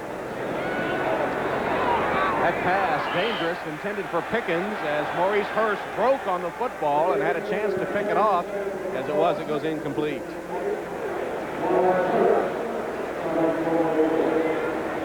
Bengals defensively have to be shaking their heads. They've done their job. 2 mistakes by David Klingler in the offense. Cincinnati's defense held them on both occasions to field goals, and now the offense in reverse once more. It's 3rd and 13. Broussard, the third down specialist, is in the game behind Derek Fenner. Fake the draw. Klingler down the center of the field for Scott. The speedster has it. Darnay Scott to the 21-yard line, tackled by Corwin Brown. 57 yards. Darnay Scott from Klingler. I cannot believe the Patriots let someone else get behind them. Corwin Brown just cried on the play. Darnay Scott, such tremendous speed, was given his first start of his career today for that very reason, to create a little vertical stretch on the defense. And another big play that Parcells did not want to see against his defense. Derek Fenner totes it for 4 yards to the 20. Last week it was Myron Guyton, burned, and now this time just simply outrun. Corwin Brown was in position, saw Darnay Scott coming directly towards him, and you see the gap, a couple 3 yards in the National Football League. Too easy. So the rookie second-round draft choice from San Diego State, who was disappointed not going in the first round, makes a big play to put the Bengals in scoring territory. Pitch to Broussard. Dodged one man. Manages only a couple of yards before Vincent Brown bumps him out of bounds. Let's go to Greg Gumbel now at NFL Live for an update. Greg? All right, Tom, at Pittsburgh, kind of a seesaw game, and it seesaws in Indy's favor right now. Jim Harbaugh to Sean Dawkins, 19 yards and a touchdown. With the extra point, the Colts regain the lead in the third quarter, 21-17 over the Steelers. Tom and Chris, back to you. All right, Greg, thanks. 19-13 New England here, but Cincinnati threatening. Pittsburgh a little disappointing perhaps early in the season, and the Colts looking pretty solid. Klingler right on target to Jeff Query. He's inside the 10 of the Patriots, tackled by Myron Guyton, but it'll be first and goal, Cincinnati.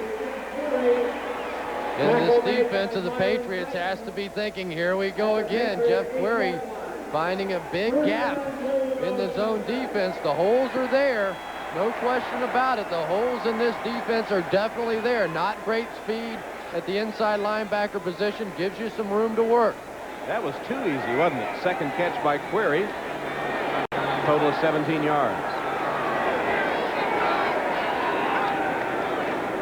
That's the play off. To Broussard for the touchdown.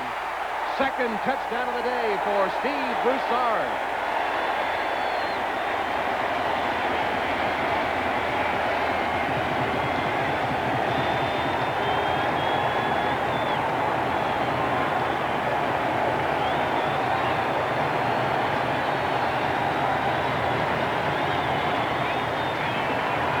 Tom, you have to go back to the blown opportunities from the Patriots. Crittenden drops the touchdown pass just before the half. They get 2 early turnovers in the second half. Don't take advantage of it. And now here are the Bengals about to take the lead. Doug Pelfrey missed an extra point earlier, but boots it through to put Cincinnati up by 1. Second touchdown run of the day by Steve Broussard, and Cincinnati leads 20-19. Bengals by 1. Steve Broussard may have been the most important offseason acquisition by Cincinnati. In this game, 3 carries, 51 yards, 2 touchdowns. Gives them speed in the backfield that they have not had since James Brooks. 79-yard scoring drive by Cincinnati, and then Lee Johnson buries the kick. Blair Thomas will down it in the end zone. That's something you rarely see these days. Lee Johnson jacked up as well.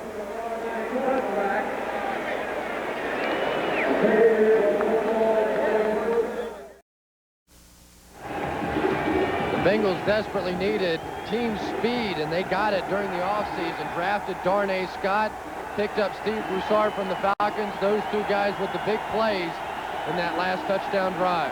79-yard touchdown drive by Cincinnati to take the lead. And the crowd reappears for Cincinnati. Drew Bledsoe has passed for 231 yards today, but has thrown 2 interceptions and has not tossed a touchdown pass.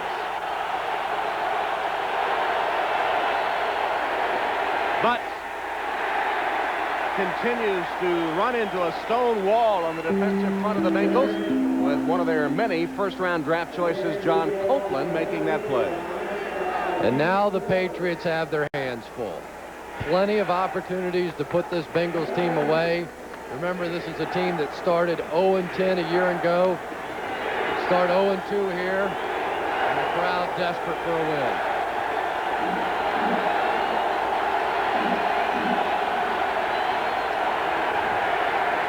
Bledsoe scrambles and is taken down by Alfred Williams, another of the first-round draft choices for Cincinnati.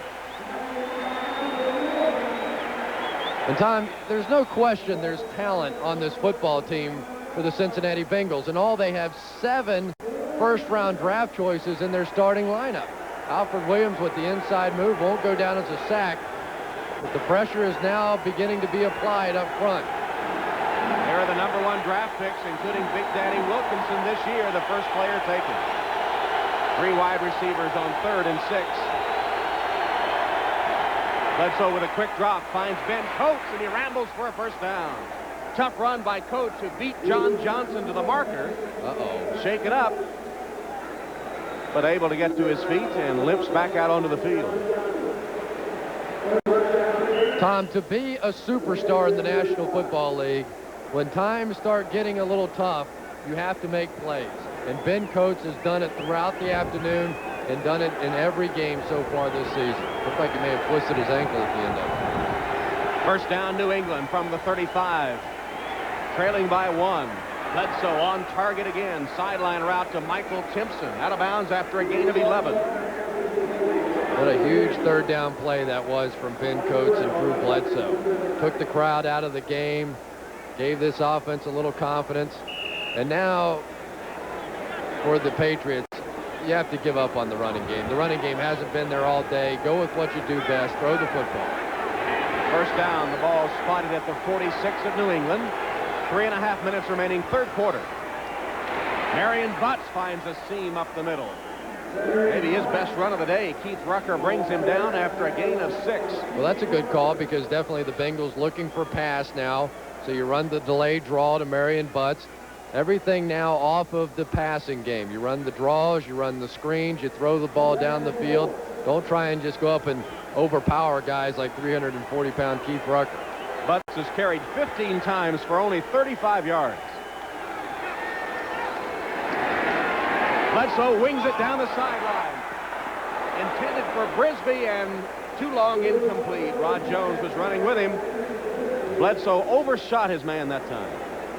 Not going to outrun Rod Jones. If you remember, Rod Jones was the one that incredibly ran down Bo Jackson on about a 94-yard play. Almost made the Olympic team. Won an NCAA track title in the 400 meters. So plenty of speed in number 25. Missed by only 2/100ths of making the Olympic team at 400 meters during his days at SMU.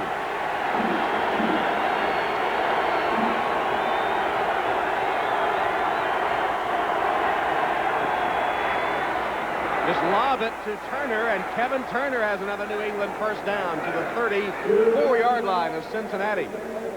Rocked by Lewis Oliver, but another first down. Pardon me, Tom. There was the tight end fullback passing game that Bill Parcells has perfected over the years. They love to get it in there to the tight end. If you want to take away the tight end, Ben Coates here, then you play to the fullback. That time Coates covered, dump it off, nobody there for the fullback, Kevin Turner. Play action pass, Bledsoe. Put some air under it. Timpson for the touchdown. Great catch by Michael Timpson in traffic. Grimm and Oliver had double coverage. It goes for a 35-yard score. Wow. An absolutely perfect throw, and watch this catch. In traffic, bending back over his outside shoulder, taking a shot. That's big time. Michael Timpson has been the man, the big play man for the Patriots today, and they're going to line up to go for a 2-point conversion, leading by 5. Going to try to make it a 7-point game.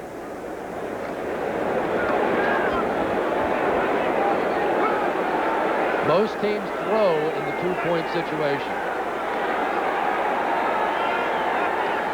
And Bledsoe will. Quick drop and broken up. Timpson was the intended receiver, but Mike Grimm batted it to the turf, and the 2-point conversion is no good. It remains a 5-point New England lead. Tried to work the pick underneath. That was Mike Grimm playing center field that made the play. Drew Bledsoe has added to his New England record with his 4th consecutive 300-yard passing game. Now at 301 yards on the day after that touchdown pass. That kickoff is fumbled, and it finally goes out of bounds. It'll be Cincinnati's ball. Eric Shaw couldn't handle it, number 90. Goes out of bounds. Well, Klingler wanted to be included among the young guns in the NFL. Drew Bledsoe has earned that distinction, and 13 of 18. He hasn't gotten the attempts Bledsoe has, but holding his own on percentage and has not tossed an interception, though he has fumbled twice. And Tom, David Klingler has not been the problem for the Bengals so far this season. He has played fairly well. Well, the Bengals go 79 yards. The Patriots answer with an 80-yard drive. It's Cincy's turn. 2 minutes left in the 3rd quarter. First down run by Derek Fenner. It's like 2 mirror images now. Neither team can get the run going. The passing attacks are clicking, and neither can stop the other the last few times. It's always tough running right up the middle against the Patriots. Tim Goad right there in the middle, always tough to move off the ball. Interesting, Goad considered quitting this football team a year ago, was really struggling with the new 2-gap defense that they brought in, Bill Parcells and his staff, and I guess he and his wife took some time, sat down and thought about it, and he came back and decided to just have a little fun playing the game. Klingler sets up the screen to Harold Green. He gets 1 block, then cuts back into the pursuit. It'll go down for about a 6-yard gain. Maurice Hurst made the play on Harold Green. Hurst is having a good game. Haven't been able to say that about many of secondary players of the Patriots. Well, the expectations were so much higher for the Patriots in their secondary after they went into the free agent market, signed Ricky Reynolds and Byron Guyton to go along with Maurice Hurst, who's a top quality corner in this league. Cincinnati will call a timeout. First timeout taken by the Bengals in this second half. 52 seconds left. Well, next week, next Saturday, we'll have a chance to see the legend again. Joe Montana, Rick Meyer will be moving over once again to make room for young Ron Paulus. Oh, boy. As the Irish pulled out a 1-point win in East Lansing against Michigan State yesterday, as Paulus struggled. What do you have, 4 interceptions? Was that what it was, Chris? Yeah, but one of them wasn't his fault. I see. Tipped ball, as it was. So Saturday at 2:30, the Irish will square off against their in-state rival, the 2-0 Purdue Boilermakers. Always fun to go to South Bend, and we'll be there for the kickoff, 2:30 Eastern Time, Notre Dame and Purdue. The legend continues. You do a 4-hour broadcast, say one stupid thing. Well, number 22 Former Golden Domer, Rod Smith. Right.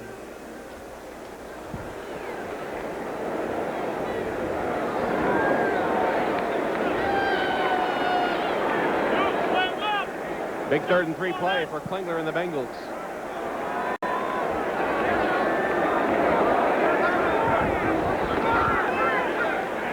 The rush all over Klingler. He's buried once again. Troy Barnett just took the offensive lineman back with him. Sabb was there too, but I'm telling you, Troy Barnett, the rookie free agent from North Carolina, just bulldozed his way to Klingler.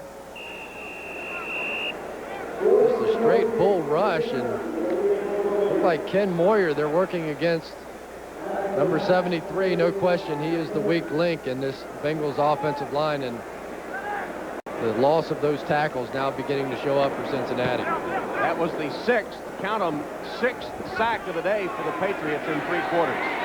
Crittenden takes the Johnson punt, tries to get away and cannot. He's taken down at the 38-yard line. First contact made by David Frisch of Cincinnati.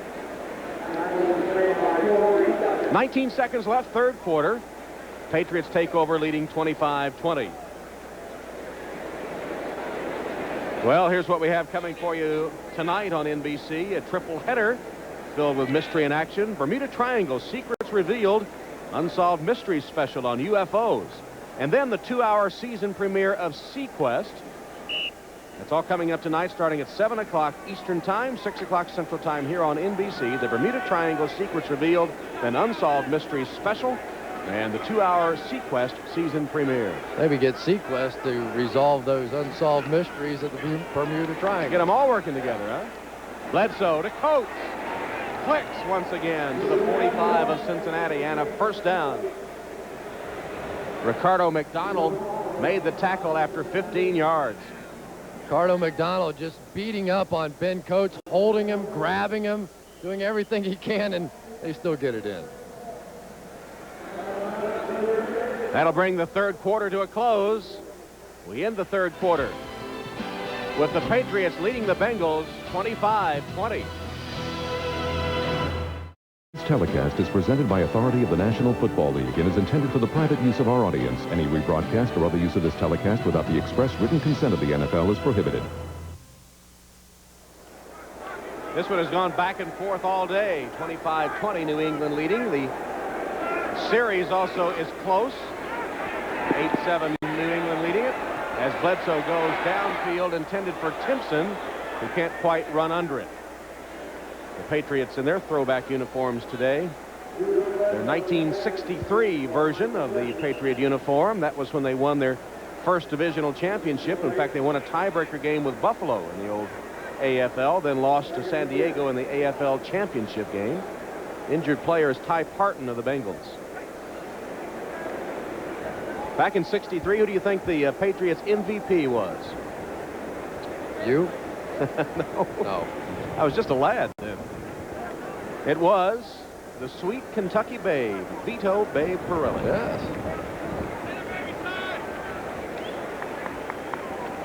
Ben Coates has had a big day. He's caught 8 passes for 108 yards.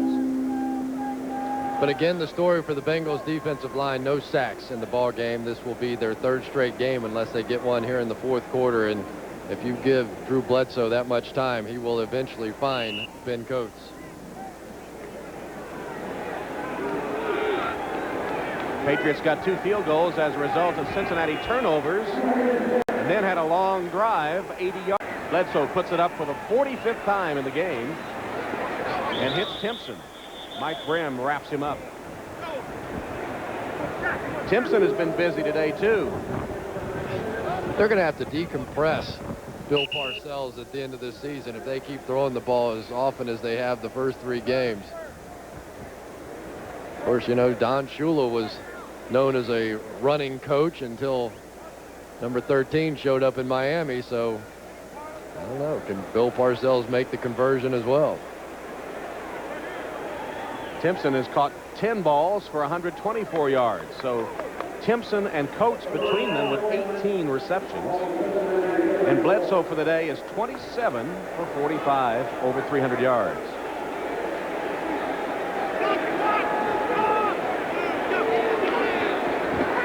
Butts draws a crowd.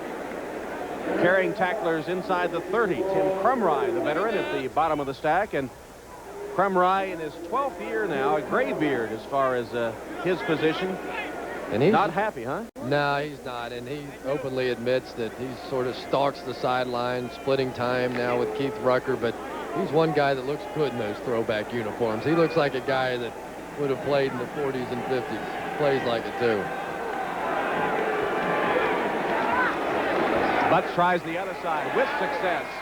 He's to the 20-yard line. Steve Tovar made a saving tackle on Marion Butts. And the running game starting to click a little bit after all the passing earlier. How'd you like to play free safety and watch this coming at you?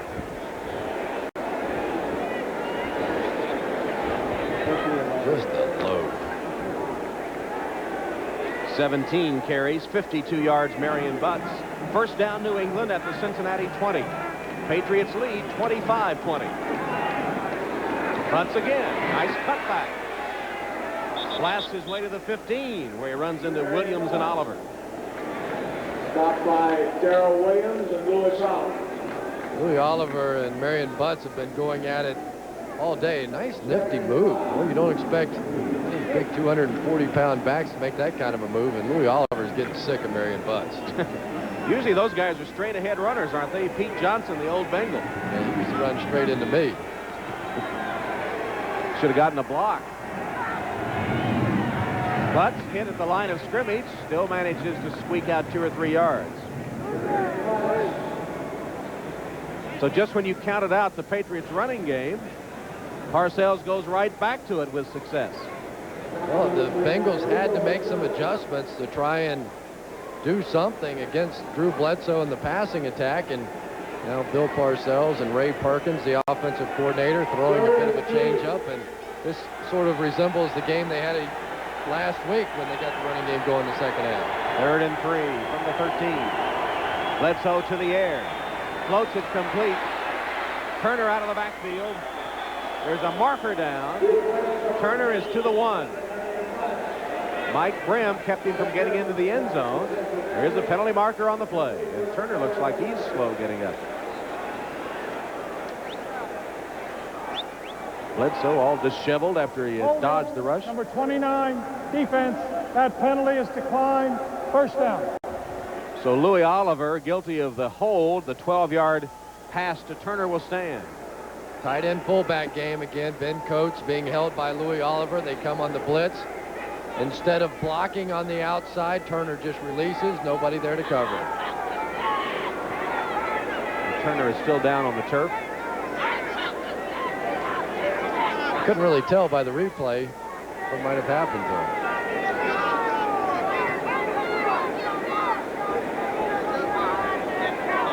Really a dynamic receiving fullback, set a school record with 48 catches at Alabama. That's the most ever by a running back.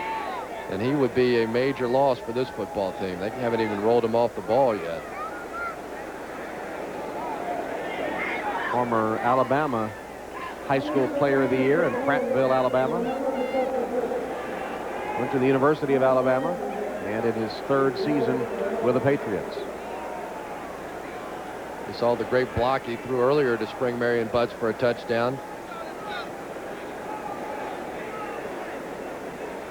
Falling on the football, maybe? That would just knock the wind out of you. You would hope. But ordinarily, you don't spend this much time on the ground if you just had the wind knocked out of you. Sometimes that ball can get underneath you, and you land on top of it. If it lands high enough, can jar that rib cage.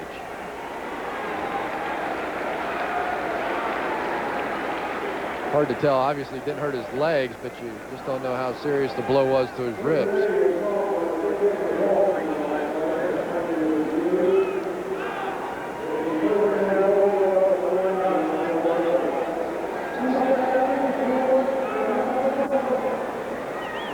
Really the only thing that I can see. It's like he just landed on the ball. But a big play. Remember, that was 3rd and 3, and now 1st and goal at the 1. 1st and goal at the 1-yard line. Bernie Leggett, second-year free agent from Michigan, replaces Turner at the fullback spot. play of the drive. But no signal yet. Ball came free, but it was ruled down, and he did not get into the end zone. Steve Tovar made sure of that, number 51. I thought Marion had snuck underneath. Steve Tovar, bottom of your screen, number 51, flying through the air, overshoots Marion Butts. A good call by the officials. The helmet may have gotten across, but the ball did not. Two tight ends, Coates and Burke. Leggett and Butts in the backfield. Marion Butts again. And still no score. Twice Drew Bledsoe has raised his arms in the touchdown, and twice the officials have not. Now they say touchdown. They had to unstack them, and David Shula can't believe it.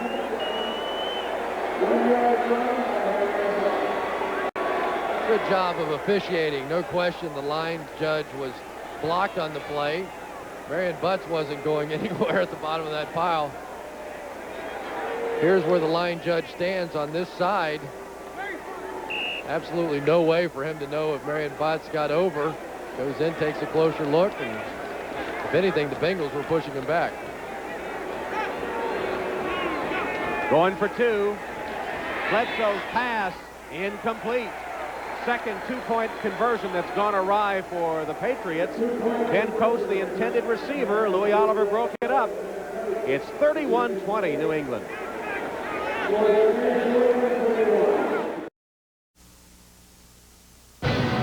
The NFL on NBC is brought to you by the Optima Truth Race Card from American Express. By your gas industry. Clean, economical, natural gas. Think what you'll save. By Compact, makers of the Contura Aero, so light and portable you'll never be tempted to leave it behind. And by Coors Light, the silver bullet, keep on moving. New England Patriots closing in on their average of 35 points a game, leading 31-20. Pat O'Neill's kick to Darnay Scott at the 5. Scott is dropped at about the 28 by Marty Moore, the rookie linebacker playing on special teams.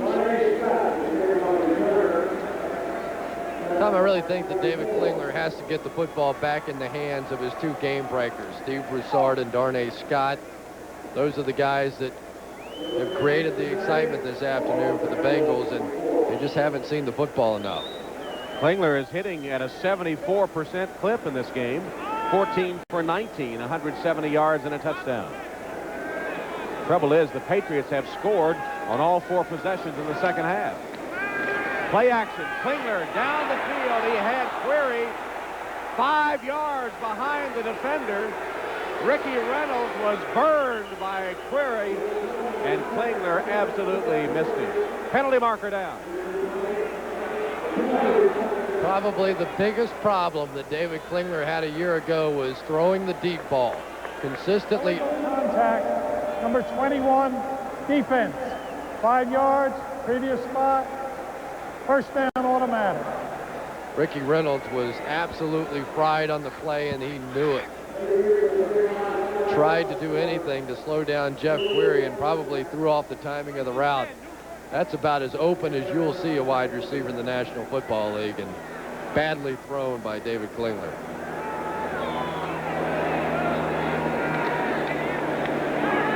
Again, play action. Klingler hit as he let it go. The ball tipped and incomplete. Vincent Brown applying the pressure on Klingler, but why are they going to the play action fake at this point? Well, sometimes it's just part of the offense. They're trying to hold the linebackers, but they really weren't trying to work anything underneath, so there's no reason to try and hold the linebackers. Good protection. He steps up into the pocket. I think that was Vincent Brown that made contact.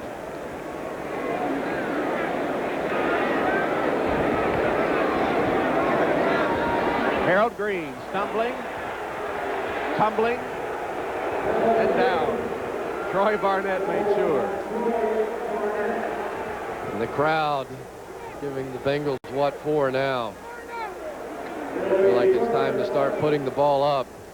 Steve Broussard back in the ball game now, and he's their third down back. He's been the big play man for the Bengals today. 2 touchdowns. Tell you what, Troy Barnett hasn't been too bad today either.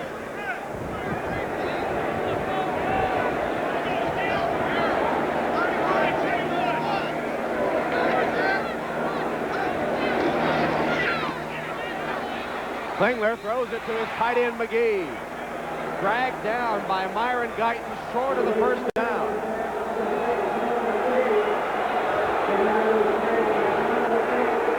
And the punt team greeted by boos as David Shula eschews the 4th down and 2 and will punt it away. I agree with the decision, but when you turn it back over to this offense, they have been so incredible through these first 3 games. Chances not good that you get it back in a hurry. 9:14 left in the game and counting. Patriots by 11. Good boot by Lee Johnson. Chases Crittenden back on a fair catch to the 14-yard line. So Johnson backs the Patriots up. Trouble is, Cincinnati still trails by 11 with just over 9 minutes left. The NFL on NBC is brought to you by Domino's Pizza. Call Domino's now. Buy a large 2-topping crunchy thin crust pizza and we'll give you a medium pizza free. With producer David Michaels and director Larry Cavallina, Tom Hammond, Chris Collinsworth, Riverfront Stadium in Cincinnati. 9:02 on the clock. Drew Bledsoe with the football, leading by 11. He's passed for 339 yards today. Kevin Turner, who was injured earlier, back in the game for New England. Marion Butts got a yard to the 15. Big Daddy collapsed him at that point. Bledsoe doing a good job of spreading the ball around to his receivers today with his 28 completions. The mark of a good quarterback is if you can distribute the football, not allow them to simply take away one receiver and get the job done. And Timpson, Coates, the go-to guys today for Drew Bledsoe. So 4 receivers with 47 or more yards receiving from Bledsoe.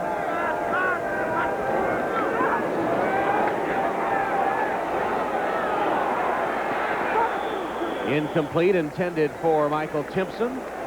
Mike Brim was there with him. Good coverage. Tom, one of the things that Bill Parcells does so effectively when he runs a football team is cuts down on the number of mistakes.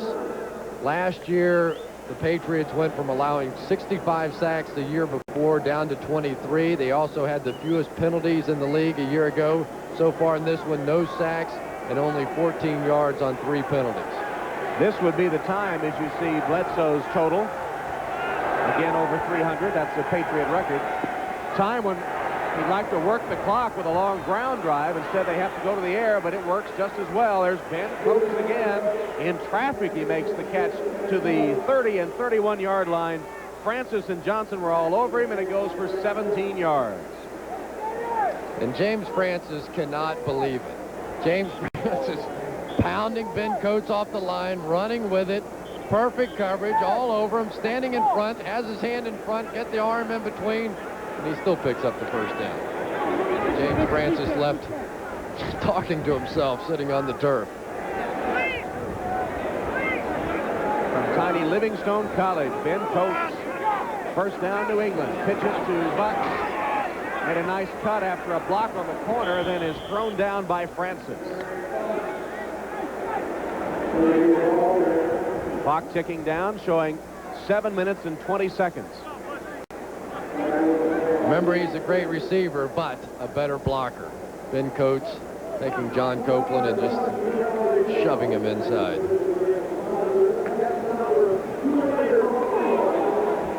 Good block there by the pulling Doug Skeen.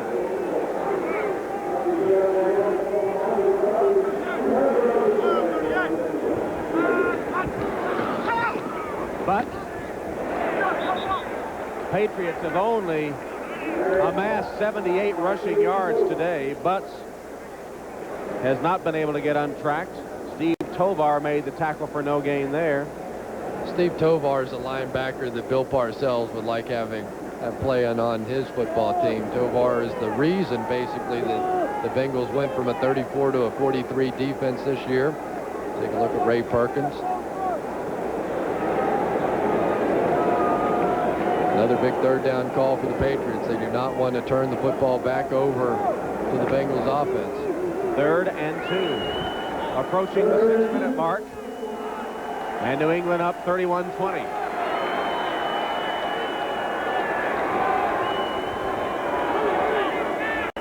Still plenty of time on the play clock. It's 10 seconds.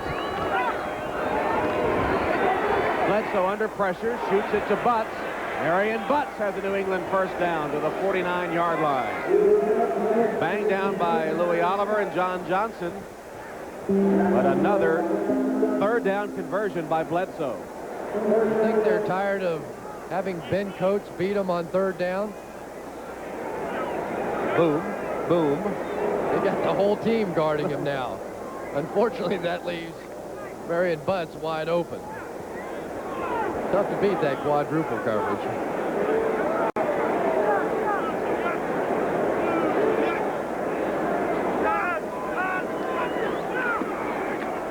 Butts. A yard or 2. Steve Tovar. Patriots still looking to pound the ball and put the Bengals away, coming to the 5-minute mark. Getting close to the point in the game now where if the Bengals are going to have a chance, they have to stop them. Need 2 scores, 11 points. Touchdown, 2-point conversion, and a field goal gets David Shula into overtime. Or else he's staring at 0-3, and the team will begin to snipe at Easton. The fans already not filling the stadium in the 3rd game of the campaign, and things beginning to unravel. Might have been a mix-up on the play that time. Bledsoe kept it and got back to the line of scrimmage where he's covered by Rucker and Williams. And this Bengal crowd no longer a believer. They're starting to file out. Timeout taken by Cincinnati, stopping the clock at 4:23. New England leads 31-20. A pensive Mike Brown of the Bengals. That's what it feels like to own an 0-3 and 3 straight years of losing. Here on Throwbacks weekend, there was a rumor going around he was trying to throw back salaries to the 68 date as well. Well, still $5 million under the cap. He's done a pretty good job of it. Bledsoe got away from the rush. Threw it for Crittenden down the sideline with Alfred Williams bearing down on him, and Big Alfred, John Copeland was there too, made a swipe at the football in Bledsoe's hand. Couldn't get it away from him, but did cause the pass play to go awry. Meanwhile, Bob Kraft is getting ready to celebrate his first victory as an NFL owner. May just fly home without the plane. So into it, so enthusiastic. What about those tips he was giving Matt Barr before the game? Barr's perfect today. 4 for 4 field goals. Must have helped. O'Neal will punt to Corey Sawyer. Is this the first New England punt? First one I can remember. Sawyer, fair catch. Backpedaling into the end zone. Wait a minute. Is that a safety? Still no ruling. Now they say down at the 1-foot line. Corey Sawyer's looking for a place to hide at the moment. And Dave Shula will have a few suggestions for him.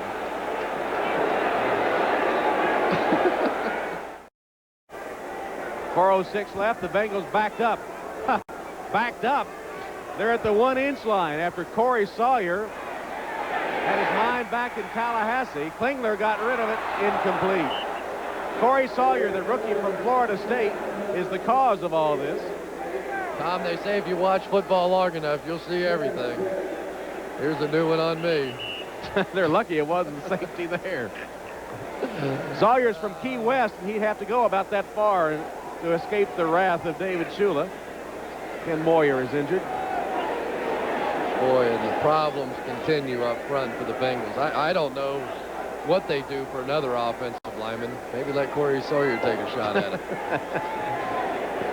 They've already lost Eric Moore, their starting tackle. Joe Walter, another starting tackle out. Now they go to work on Ken Moyer.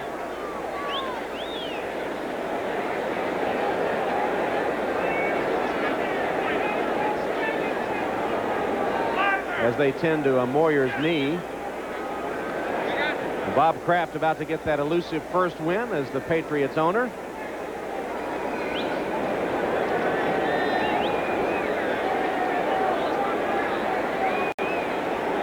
He really saved this franchise, kept them from moving, going out of town, stepped up, put the money up. But like some other owners in the NFL, he has a little coaching blood in him. Look at this before the game with Matt Barr. This set the tone for the day, and keep in mind, Barr is perfect today. He said, now, Matt, make sure you get that plant foot down and then swing those hips through there. And look at Steve Diassi. He knows where his bread's buttered. Oh, he's going to show him now. All right, here. So that's your spot now. He doesn't have it quite down as good as Jerry Jones, but he's working on it. Nice tie. I think he's been watching that. We'll give him a thumbs up. Yeah, okay. Attaboy. Attaboy. Have some fun. You deserve it. You put up that kind of cash. Save Matt Barr's career. No question about it.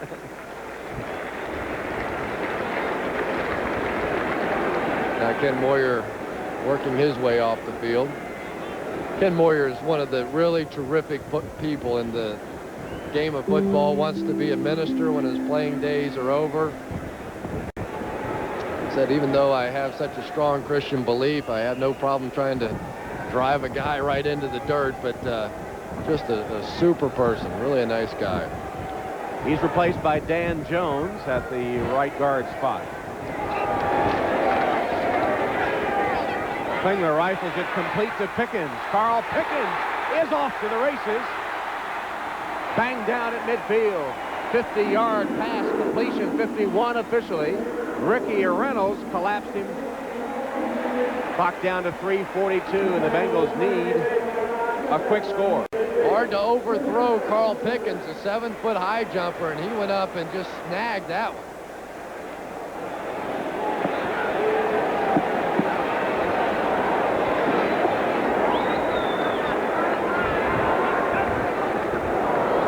Draw play to Broussard.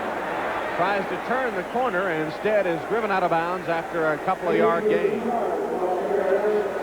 Tried to come back to the draw that they scored their first touchdown on in the opening drive of the game, I believe it was. Really surprised that the Bengals haven't tried to get the ball back to Darnay Scott. Scott came up with that long completion to set up their last touchdown, and he hasn't seen the football since.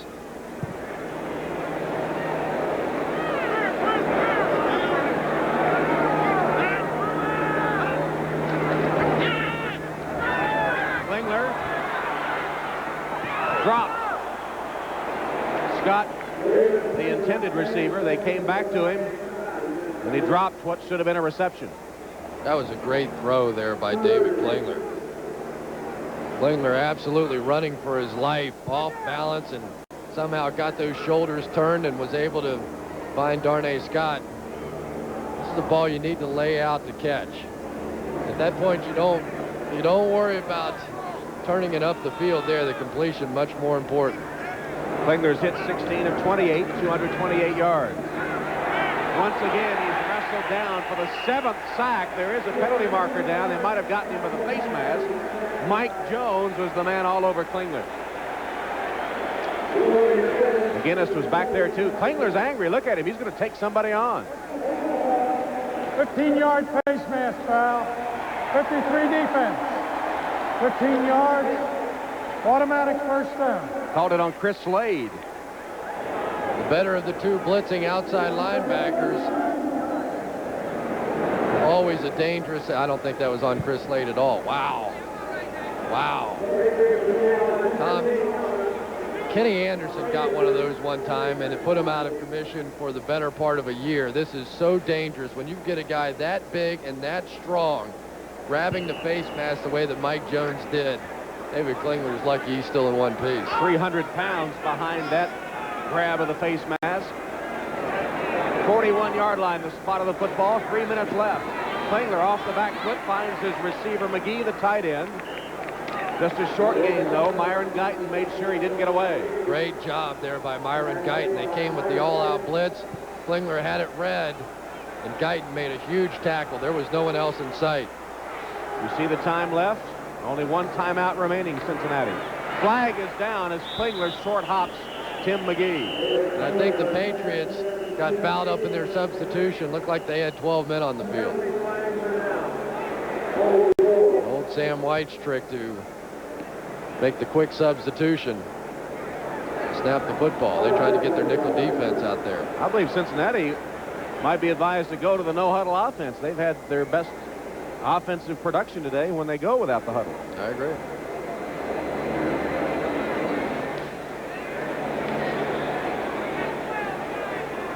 It's like a hat convention out there, offsetting penalties.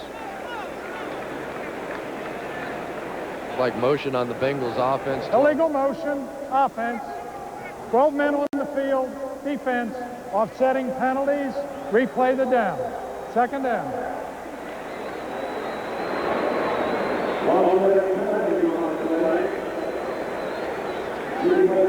2:40 to go. It's time for the Bengals to take their shot, or else they'll be down to just an onside kick opportunity to win this game. And thanks to the two-point conversion rule, it is still a game.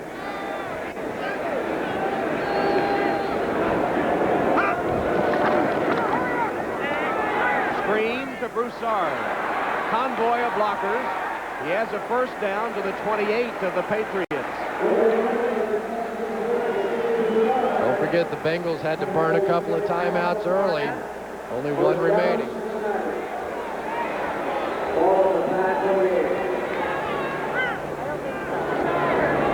Klingler stacks up. Has McGee.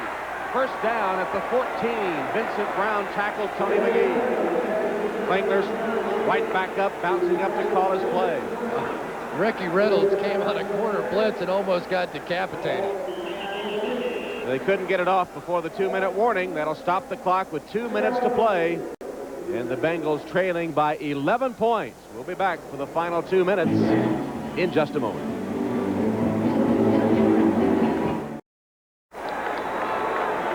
Two minutes left for Mike Brown and the Cincinnati Bengals, trailing by 11. First down from the 14. Klingler's pass complete to Broussard, dragged down at about the 7 by Vincent Brown. Clock continues to roll when you pass it to the middle of the field.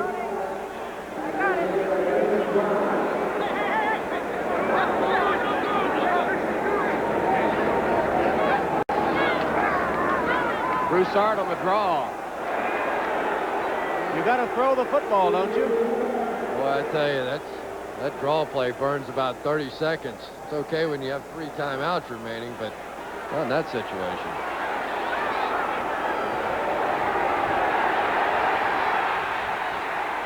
Flags down. Slade wrestles down Klingler, but the Patriots are going to be called for too many men on the field. Again, trying to hustle that nickel defense out there. 12 men on the field against the defense. You call timeout. The toughest part of the field to try to substitute is down around the goal lines, because you're not allowed to move past about the 25, 30-yard line, something like that.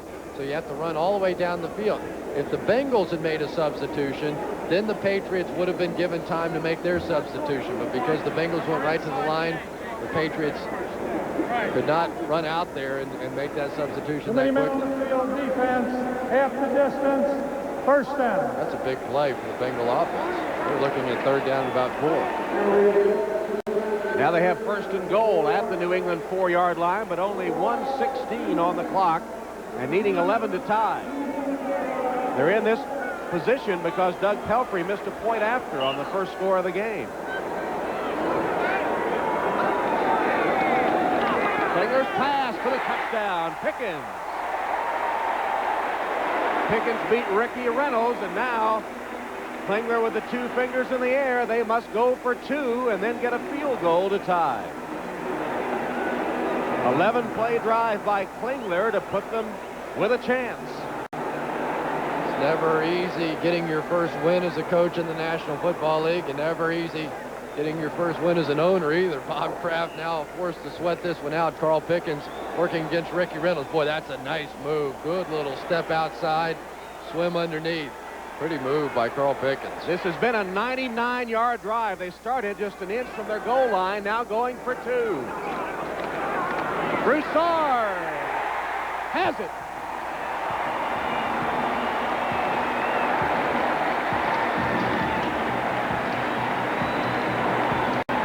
They went almost the length of the field and then succeed on a 2-point conversion, and suddenly it's a 3-point game, 31-28.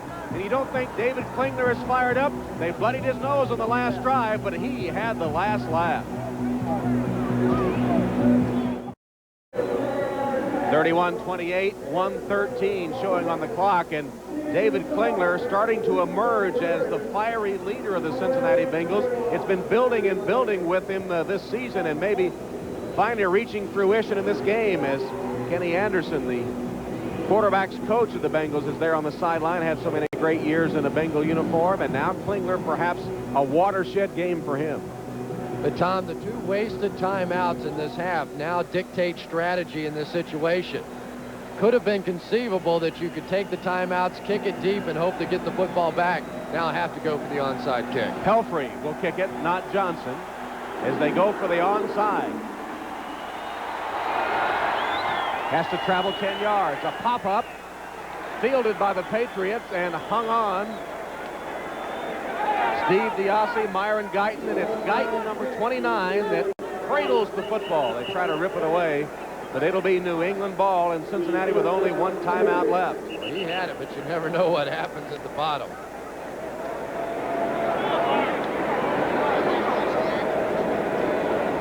Bill Parcells can breathe again. It hasn't been easy. It's a great onside kick by Doug Pelfrey. It goes straight up in the air. Could have very easily been some knocking around there between 2 former teammates with the Giants, Diassi and Myron Guyton. Bledsoe takes a knee. The Bengals will have to use their final timeout. It comes with 1:08 left. So New England will get its first win of the season and then go on the road to the Silverdome to face the Lions next week, while Cincinnati drops to 0-3 with a match against Houston at the Astrodome coming up next week. Well, there's the equivalent of the victory cigar as Bob Kraft dons the coat, ready to celebrate that initial victory as an NFL owner. And congratulations to him. You have to be happy for Bob Kraft. He stepped up when New England needed to have an owner and save the franchise and keep them in New England. He did that, and you have to be happy for what his football team and he's accomplished here so far. Boy, this is a team that may be good this year. It's hard to tell. This wasn't a totally impressive win against the Cincinnati Bengals, but offensively, no doubt about the ability on the field for the Patriots. They just have to figure out what's happening defensively. Bledsoe will wind up hitting 30 of 50 for 365 yards. 1 touchdown, 2 picked off. And the New England Patriots will have 2 receivers over 100 yards. Timpson had 10 catches for 125 and Coates 8 for 108. But there's the guy that got it done once again, Drew Bledsoe. No longer a fluke. Doing it pretty consistently. See the folks that made our telecast possible from Riverfront Stadium as the 46,000 plus file out of the stadium heading for Oktoberfest in downtown Cincinnati. And that elusive first victory comes to the New England Patriots. Again, they have to score over 30 points. They had averaged 35 a game in their 2 defeats, hanging on by the barest of margins over the Cincinnati Bengals. Well, maybe Bill will just go to the run and shoot now. The new look, Bill Parcells, New England Patriots, with Drew Bledsoe at the controls, passing for 365 yards and chalking up. Final score, New England 31, Cincinnati 28. We'll have more NFL action coming up after the